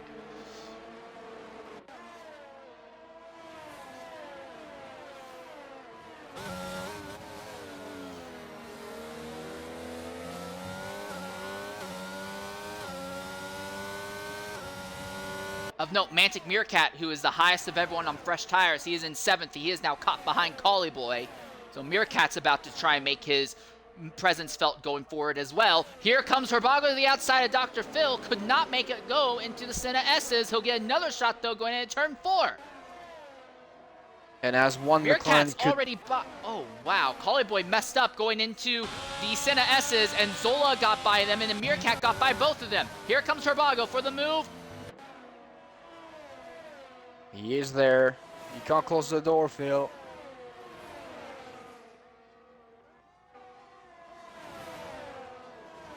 But Herbago backs out again. Big thing, though, is that they are both nearly completely out of ERS, and Meerkat behind still has half of his ERS in the tank. So Meerkat is faster than his teammate and Dr. Phil at the moment. Oh, Mercedes around. That's AKA Herbie.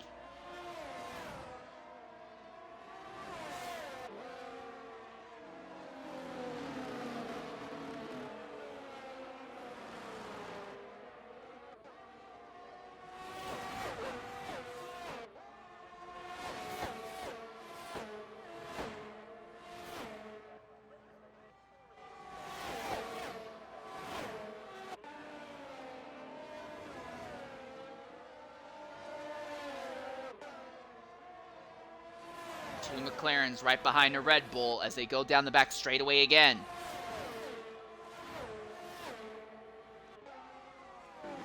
Herbago doesn't even attempt to make the move this time, which just wasn't even close enough.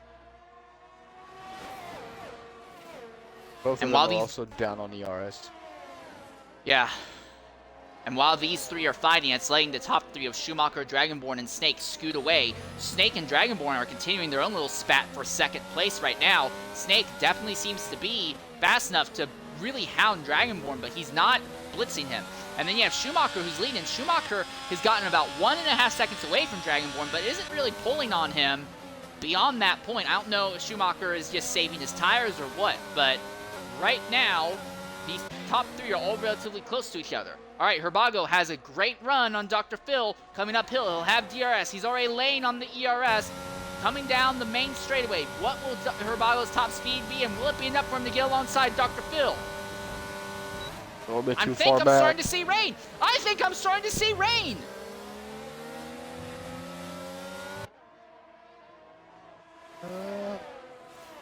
Yeah, you're right. There is rain on track. This is Herbago's best chance. He needs to get by now before DRS is gone. You can't make these moves. He goes around the outside this time, and he's run off. Red Bull, Max Verstappen style, ran off track. A little bit of contact, wing to wing. And Flavor is the first driver to jump onto the intermediates. He is 16th, and he is jumping onto the intermediates early, way earlier than the rest of the field. Is this going to be a good strategy, or will this trap Flavor a lap down? Whoa, Oh, there's a contact! And he turns him! Herbago. He turns him! Phil saves it! Phil saves it, only loses one position, but that's backed up the entire mid-section of the track here. Everyone's right on top of each other. This is a bunch of cars all on top of a track that's gradually getting wetter and wetter. This is a three-way fight between the McLarens, Red Bulls, and Alfa Romeos as well, as Dave and Jolly Boy are basically now in the fight.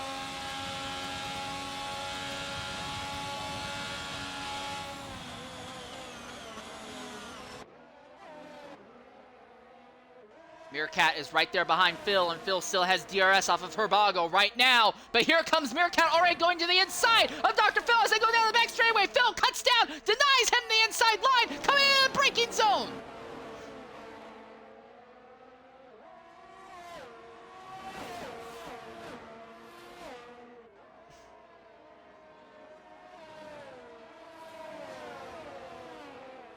Dragonborn's closed back in on Schumacher's DRS. The top three are all starting to constrict as well. Dr. Phil is slower than the McLarens by the looks of it. Also, Meerkat still has more ERS than Phil. But Zola is there, Zola is behind, and Zola also is trying to keep two amazingly fast Alfa Romeos behind as well. This fight is not over yet. Although Herbago has gotten more than 2 seconds away from Dr. Phil at this stage in the event, the fight from fifth on back is not over.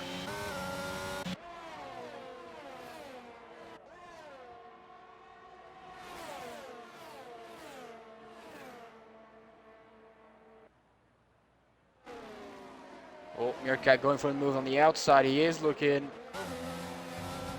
And Meerkat still has a DRS advantage as well. And that's the Williams that's gone around. Imperium has crashed. And that's a yellow flag. And we're in the middle of the track that's starting to get wet. This is going to be great for Flavor, because Flavor is back there in 16th and already had intermediate tires on.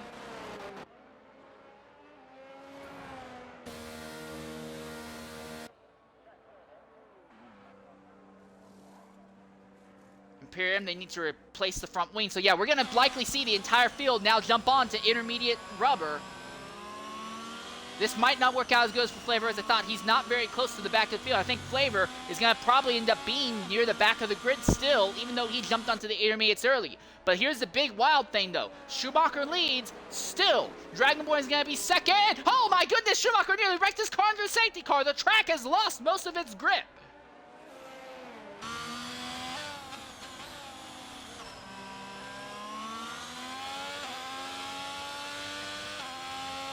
Higgs Boston has the drive-through penalty for speed under the safety car now.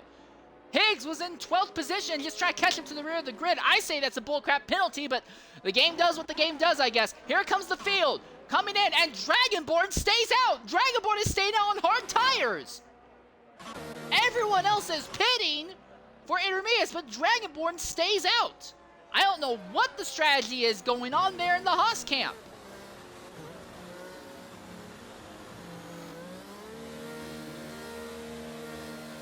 Flavor now has a drive-through penalty for speeding under the safety car. So Flavor's choice to jump onto intermediates early has been invalidated because he now has a drive-through penalty as well.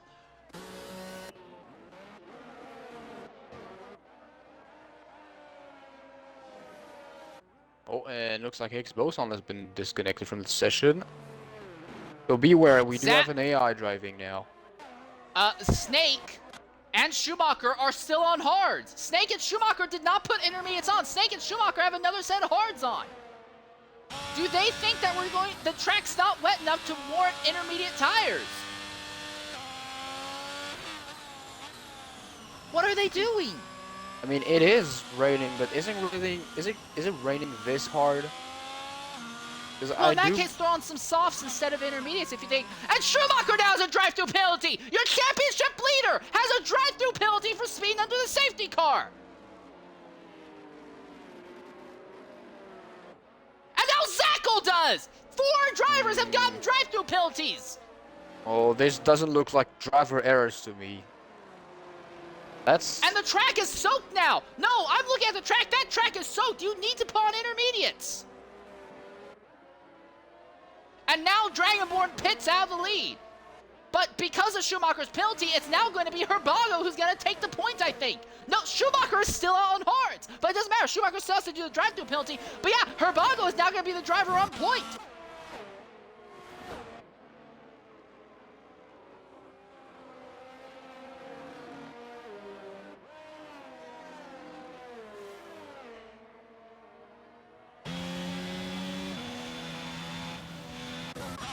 Why is Schumacher not pitted for intermediates? I don't understand that.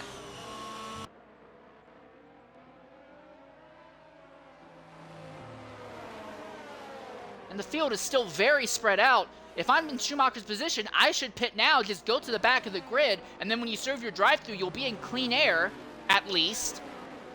But yeah, Schumacher's hopes of wrapping up the championship today, I think has just gone away. And this also is going to massively swing the Manufacturers' Championship in the favor of the McLarens, because both the Ferraris are going to be outside of points-paying positions, and you can't really make overtakes on this circuit without DRS. And Herbie has had another spin in an instant coming into Sector 2. So that will drop Herbie back to the back of the grid again. But Higgs, Boston, Dragonborn, and Schumacher are all on slicks. Dragonborn put on a set of mediums. He did not put on intermediates. He put on mediums. And Higgs Boston is still on more and hard. Schumacher is still on the hard. What is the strategy going on here? I don't get it.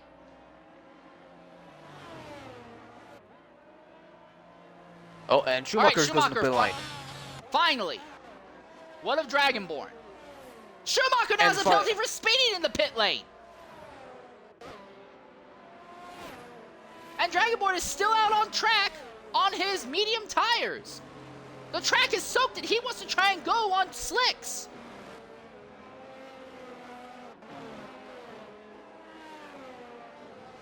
Yeah, both Ferraris are now out of the points-paying positions, and the McLarens are 1 and 4. Yeah, this is going to give the McLaren team a lead, a good lead in the Manufacturers' Championship here.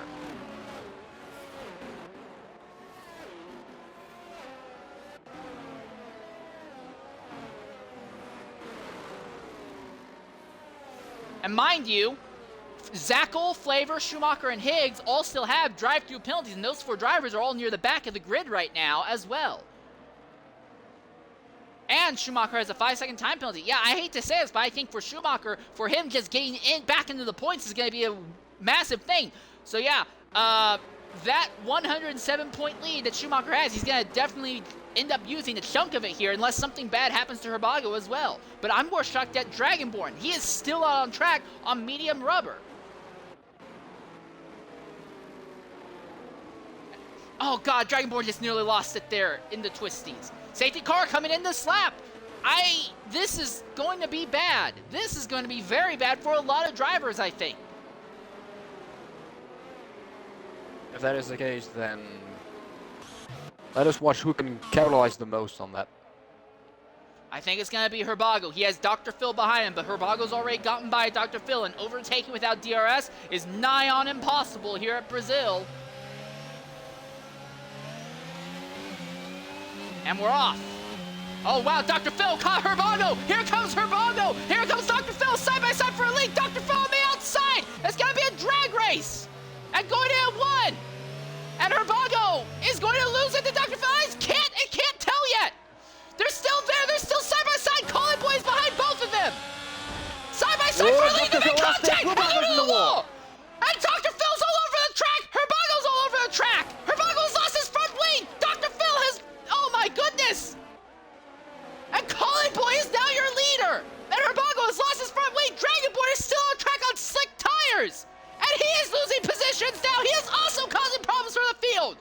Magic Meerkat is now second. Zola is third. And Dragon Boy is holding up the entire grid behind him as they go into Sector 2. He's backing up the field. Oh my goodness, is he backing up the field? He slides. He slides again. He has no control over his car. And here comes Imperium. Imperium's now by Dragonborn. Herbie gets by Dragonborn. Herbago's already gotten by Dragonborn. But Dragonborn is massively screwed over the field. And he gets dumped by Zackle. And Zackle and Hank Boss are now held up by Dragonborn.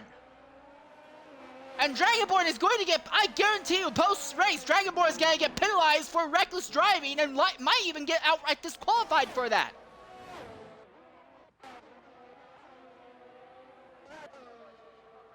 Herbago staying out. Herbago with no front wheel is staying out on the track.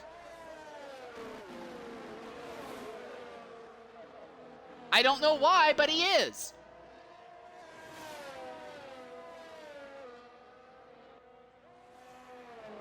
And this will promote Schumacher and Flavor up into 13th and 14th position. But mind you, Schumacher still has time penalties to serve at the front. Meerkat is right there on Collie Boy. But mind you, Collie Boy has time penalties. Meerkat does not. But between the Ferraris having drive-through penalties and then Dr. Phil not changing onto intermediates and Dr. Phil crashing with Herbago, the entire front of the grid has been kind of randomized right now.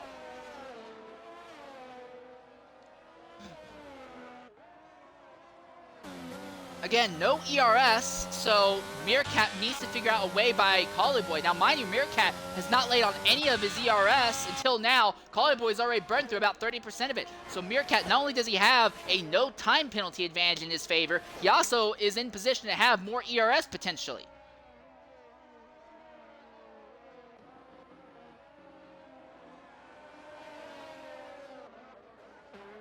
I look at Herbago. He is still out on track with no front wing, and not only is Herbago on track with no front wing, Herbago is extending his gap over AK Herbie. Herbago is not losing time to the drivers behind him. Zackle gets a time penalty for speeding in the pit lane now. It looks like the McLaren team has found the point at which you have so low of downforce on your front wing you can run without it. That is a kind of setup that we've not seen since the early 1980s. Now, as I say that, Herbago just botched turn 4 and it let Herbie close back in, but Herbago is not terribly off the pace.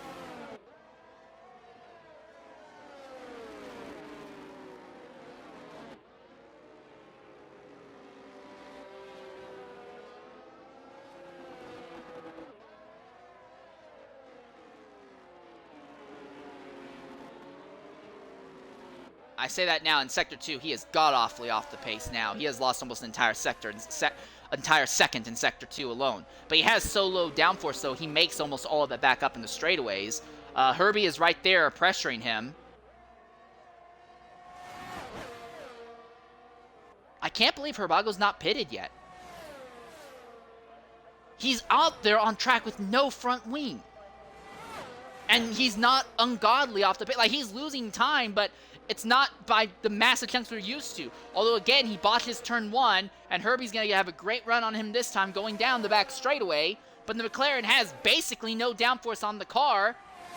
Herbie can't get by Herbago, I don't think, unless he dives hard into turn 4. Oh, and he is now looking on the inside. As there is a loss of downforce to compensate somewhere, but Herbago is fighting back.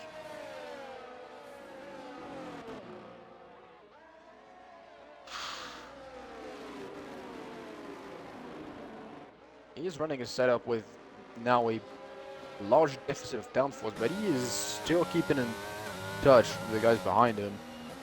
Yeah, he's staying ahead of Herbie, and now Imperium has caught him. Again, Herbago is definitely slower. He has lost time, but it's not by such a massive amount that he's a hazard on track. This is just a faster driver struggling to overtake a slower car on a wet track. If I didn't see him lose that front wing, I would think Herbago just had a super high downforce setup or was just extremely slow trying to wash his tires. Imperium gets a time penalty coming out of the final corner now.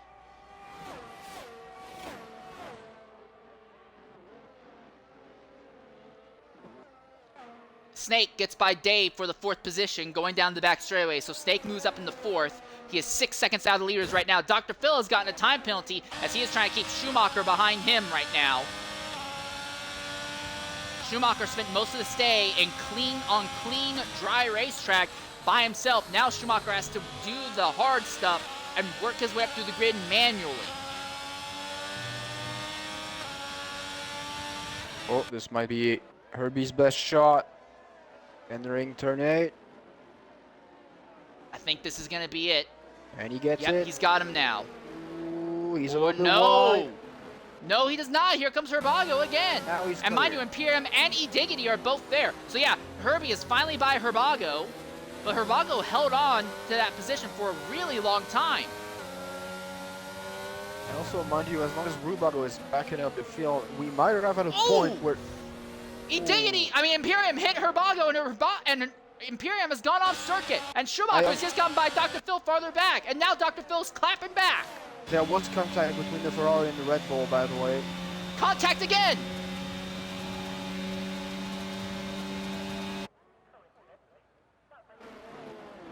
Dr. Phil now overtakes Imperium. And Schumacher needs to be careful how he gets by Imperium here. He's got him.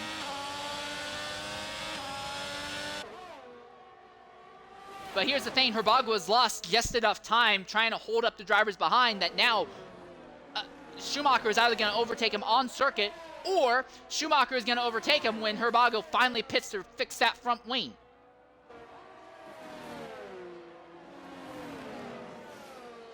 I mean, manufacturers-wise, the fight is still in the McLaren's favor, but the tides are starting to shift again.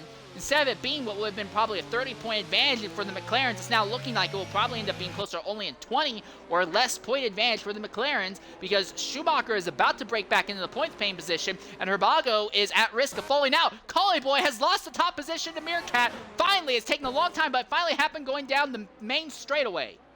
And that fight let Zola come back into the fray as well. So Zola might be able to fight with Collie for a second. But it looks like Meerkat is going to walk off with this win now because no one else seems to have the pace to match him that doesn't also have time penalties right now.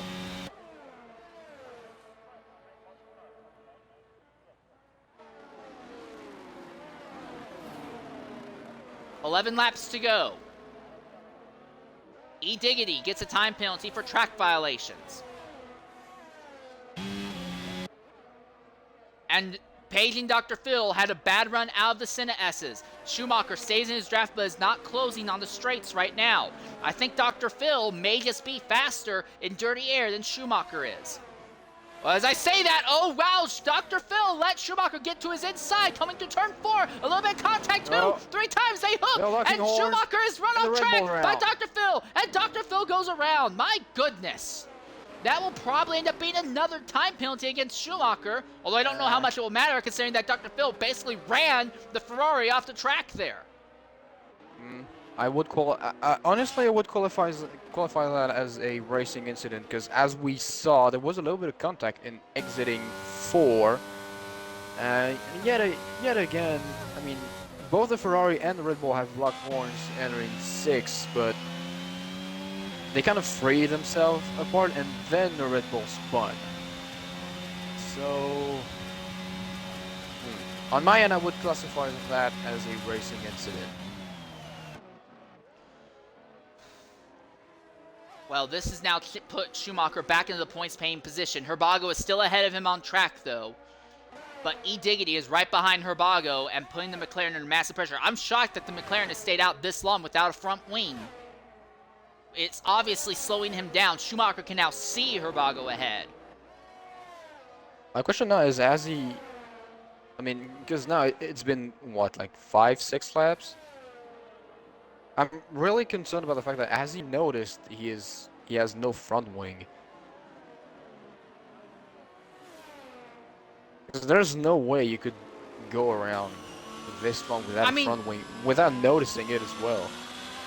but Herbago's not unbearably off the pace. He's slower than what he was before, but he's not unbearably off the pace. Look at this. Herbago is still within viewing distance of Herbie, who got by him like 3 laps ago. And E-Diggity hasn't been able to pressure. In fact, E-Diggity just let Schumacher by because E-Diggity can't even overtake Herbago. So I don't think Herbago realizes he has a damaged front wing. Schumacher trying to close in on his title rival.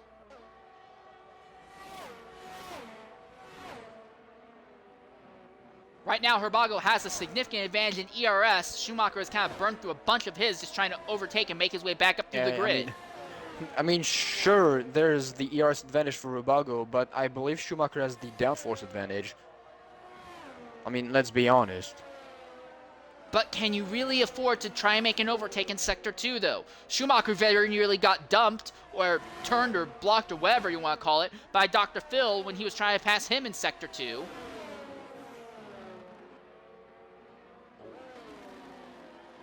Oh, and there's the Herbago penalty now for has a time Herbago. penalty. Oh, well, that makes things interesting. Again, Schumacher still has a 5 seconds worth of penalty. With the drive-through as well. Oh, yellow flag No, he sector already 2. served We his have an drive-through. Alpine around. That's Zackle. Or maybe Imperium? No, that was Zackle. Yeah, Schumacher just can't seem to get by. Contact between the two of them. Big contact. And now he has to do all the work again. Yeah, and Herbago nearly full on ERS coming down the main straightaway. He actually is pulling on Schumacher down the straight. So with no front wing, Herbago is most definitely faster in a straightaway. So if you want to pass that McLaren, you have to do it in Sector 2. The thing is, Sector 2 is so hard to make overtakes on even in the dry. You want it done in the wet? Again, Schumacher is thinking championship, but the real thing is for Schumacher, if he can get ahead of Herbago, he can potentially lock up the title today. So yeah, I think championship is get by him. Here it is. Is this going to be enough? Yes, he's by. He's clear. Now, will Herbago fight back? No. And I believe it's over now. So now Schumacher gets a chance to set his sights on Herbie, and then once he clears Herbie, it's 9 seconds of clean track ahead until he gets to the next driver. And with only 7 laps left, I think Schumacher's best chance is to maybe finish 7th if he gets by Herbie and then opens up a big enough gap on the rest of the field.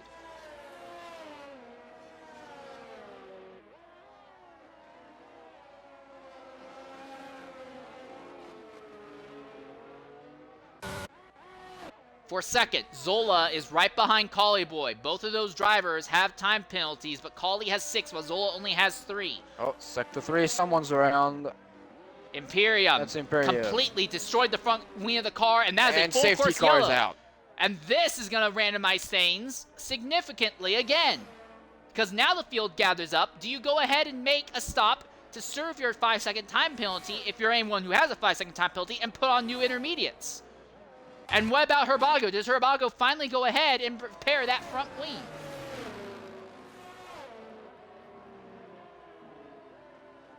Dr. Phil and Imperium pit in 14th and 15th position. Ooh. Yeah, this is really shaking up the entire event. Doesn't matter how you look at it. Maybe not at the front. I think Meerkat's going to win this race just because he has better speed and there's no one around him with time penalties. But from basically 6th on back, do you pit for new tires or do you stay out? And if you have time penalties, do you serve them now under a yellow flag and potentially drop back out of the points if you're Schumacher? Because as it is right now, Schumacher will be... I mean, you're bringing up a good point, because now if both Schumacher and Herbago are serving penalties as well as repairing the front wing on that McLaren, I believe they'll drop outside of the points, and the fight will be for whoever of those two can go back inside the points the fastest. And granted, granted they're not taking any penalties for these last possibly 5 laps. Schumacher goes in. Herbie is as well as pitting. Herbie. Schumacher is Herbago pitting. as well. Herbago. Diggity Diggity stays out. Flavor stays out. Dragonborn stays out. Ozone stays out. What in the Herbago? They put on soft tires on the McLaren. Okay, now we're in a different ball game altogether. Well, it's still raining. I still see rain falling. Even if the rain stopped, it normally takes several laps for the track to properly dry out. I don't know I'm still saying rain as well. Yeah, I don't know what they're doing in the McLaren camp. Oh, and now Herbago didn't serve his 3 seconds penalty, or maybe can't serve? You can't serve a 3 second. You can't serve a 3 second penalty in the pits. Okay, so now Schumacher is free of any penalties, and he basically only have to overtake AK Herbie because Higgs both on a 6-second penalty and he's 10th. And I believe that singular point will be enough. And he also has the points for fastest lap, right? He got pole for point position. Fastest lap point will go to... No, it does. Yeah, Schumacher does have the fastest lap. You're right. So Schumacher's walking out here with 2 points irregardless, assuming he makes it to the end of this race. So yeah, Schumacher's walking out here with at least 2 points, and Herbago's not in points main position. Dragonborn is pitted at 9th now.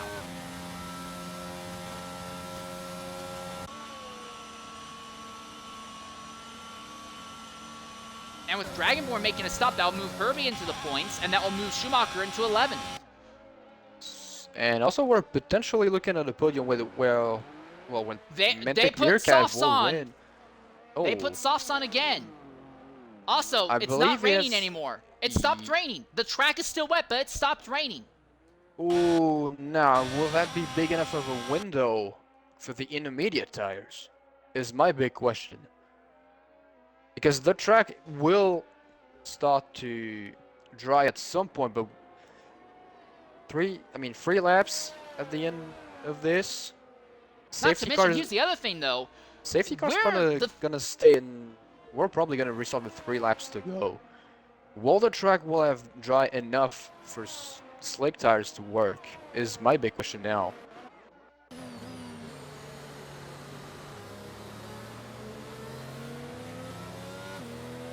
Oh yeah, there is sun over the track again. The track is drying out. Zackle, another time penalty.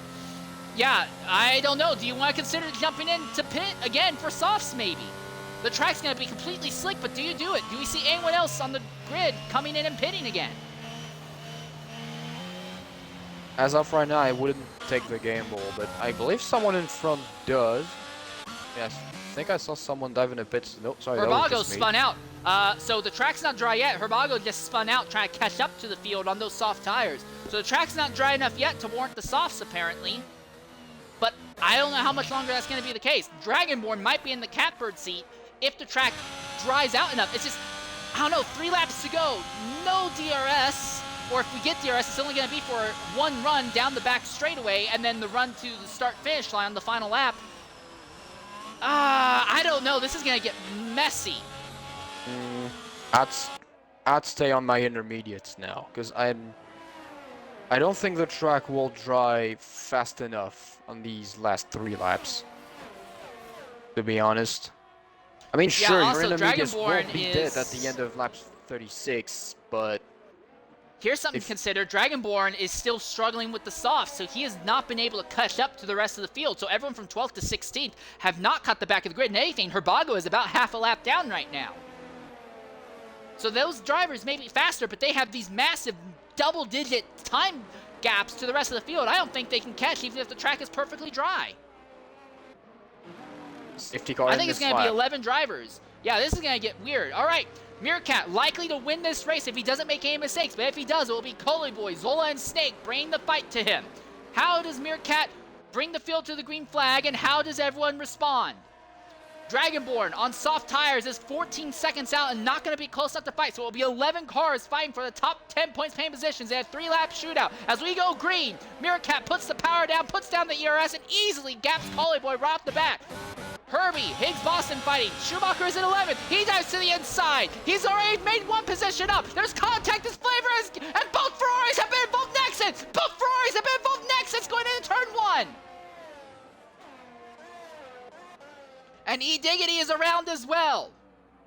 Oh, and E Diggity wrecked your championship leader! E Diggity swerved into the track and wrecked your championship leader! And we stay green! But Schumacher has been wrecked out by E Diggity intentionally!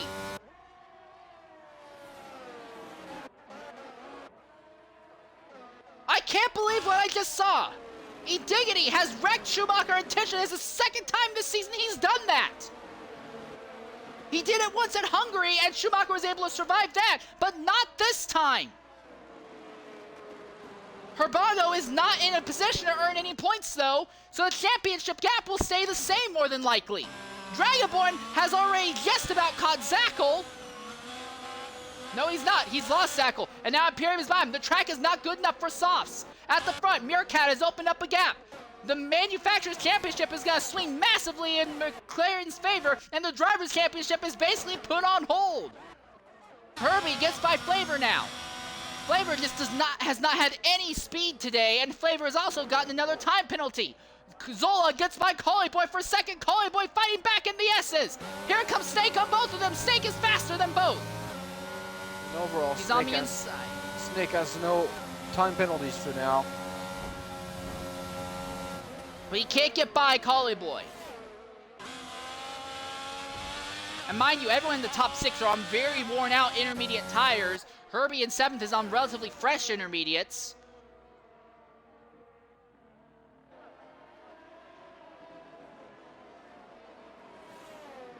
Dragonborn is 12th right now, 4 seconds out from Imperium, so I don't think that Dragonborn's going to walk out of here with any points, even with all the time penalties, and Herbago is definitely not walking out of here with any points. And Flavor is back there in 8th with a time penalty. I don't know if he's going to walk out of here with any points either. So yeah, it looks like Dr. Phil being 8 seconds back on him, I believe he'll keep his 8th place. We'll see. Coming to the white flag is Mantic Meerkat with a 2-second advantage over Zola, Collie, and Snake's fight. DRS will be an no DRS. So no, we still do not have DRS. The track is still considered wet enough to not warrant DRS. So if you make an overtake, it's 100% driver ability here. Herbie, another time penalty.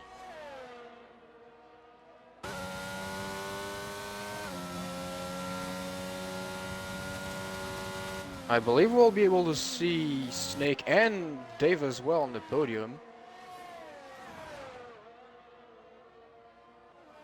It will be close because Zola is... I don't think Zola's... Yeah, I think you're right. I think Snake and Dave are going to leapfrog Zola and Collie-Boy on the podium here. Because Zola is not very fast. Collie-Boy is not letting him pass at all. And coming to the checkered flag will be Mantic Meerkat in just a bit more than a sector here. Herbago is barely going to finish on the lead lap. Absolutely no points for second in the championship. This will actually give Zola back into second place in the title fight. All right, here comes Meerkat to the line, and he will win this race. Zola will be the second driver to cross, but we're looking at Snake bringing home another podium. Should be a second place finish. Dave third. And Dave third. Mercedes ends up moving all the way up to 5th in the end.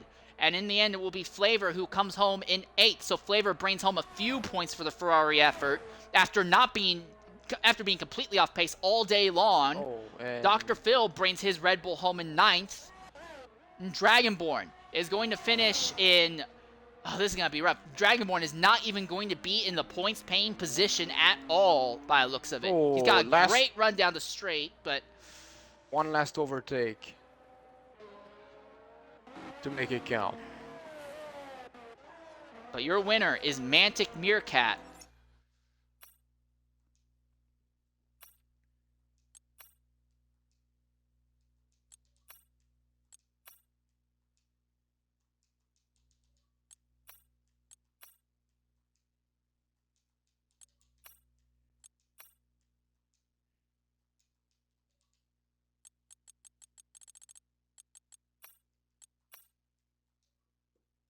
All right, we're going to try and get our top finishers into the party here, hear what they have to say. But first driver to talk to is going to be our race winner, Mantic Meerkat. Meerkat, go ahead. I want you to include your audio because you are the winner here at Brazil and will give your team a massive advantage in the manufacturer's fight. What do you have to say about that run today, Meerkat?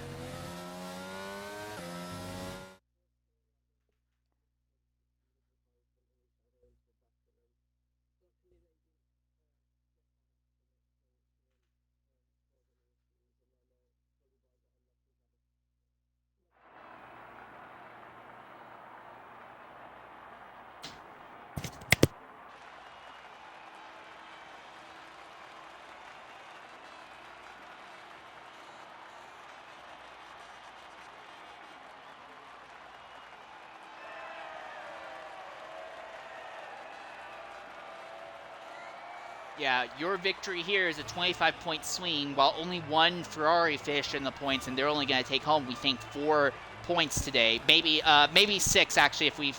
No, maybe 5 if we count in that Schumacher got the pole. So, yeah, this will be a massive swing in the McLaren's favor in the Constructors. I believe it's only 4 races left in the season.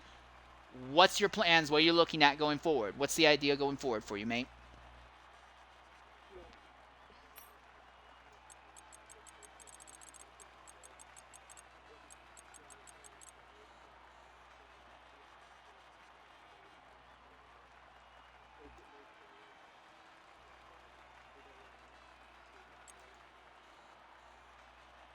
All right, fantastic drive today, mate.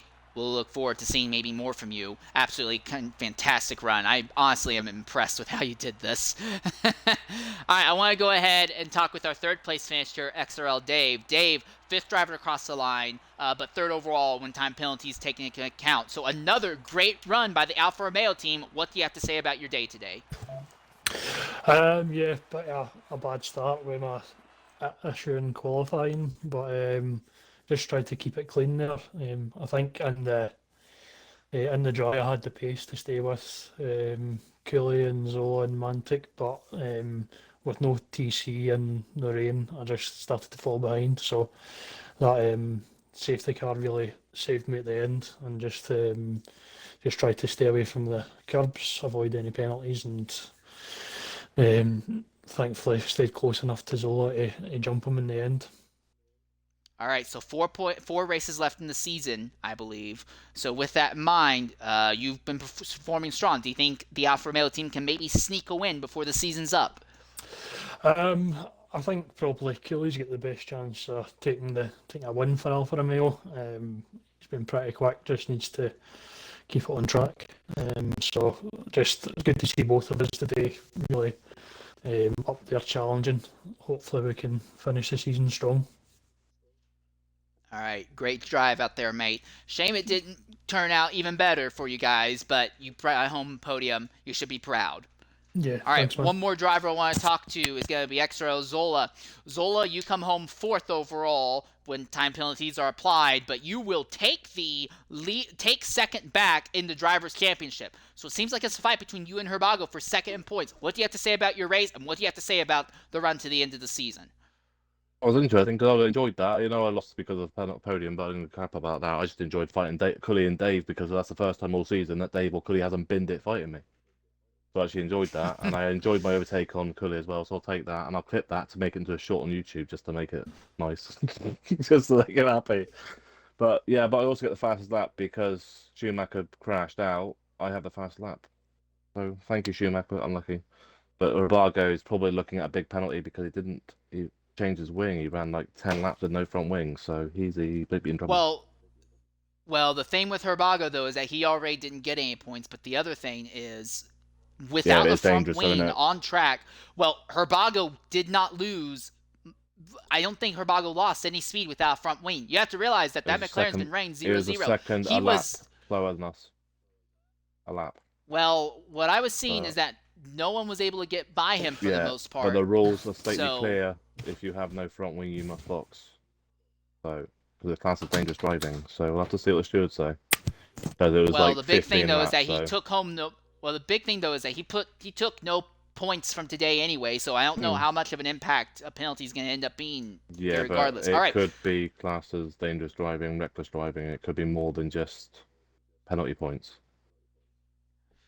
Well, That's what I'm saying. four So, races left. Mhm. 4 races left in the season. Yeah. Assuming Herbago does show up for the remainder of the season, do you think you have the ability to finish ahead of him in no, drivers' points if overall? Nabargo actually races like he can without getting caught up in other people's crap, aka some people that are around me, he should be beating me. So it's not really a contest. I'm more interested in beating Mantic. My races with Mantic, Schumacher's races with Nabargo. Well, speaking of Schumacher, with Schumacher getting crashed out on that final restart and you taking home this run, you are now actually closer to Schumacher and could maybe take the fight down to him in the end. Do you think there's any chance of that happening? Well, it depends if they crash again, because if they crash another couple of races, then it is, isn't it? But I can't see that happening. He should probably catch it.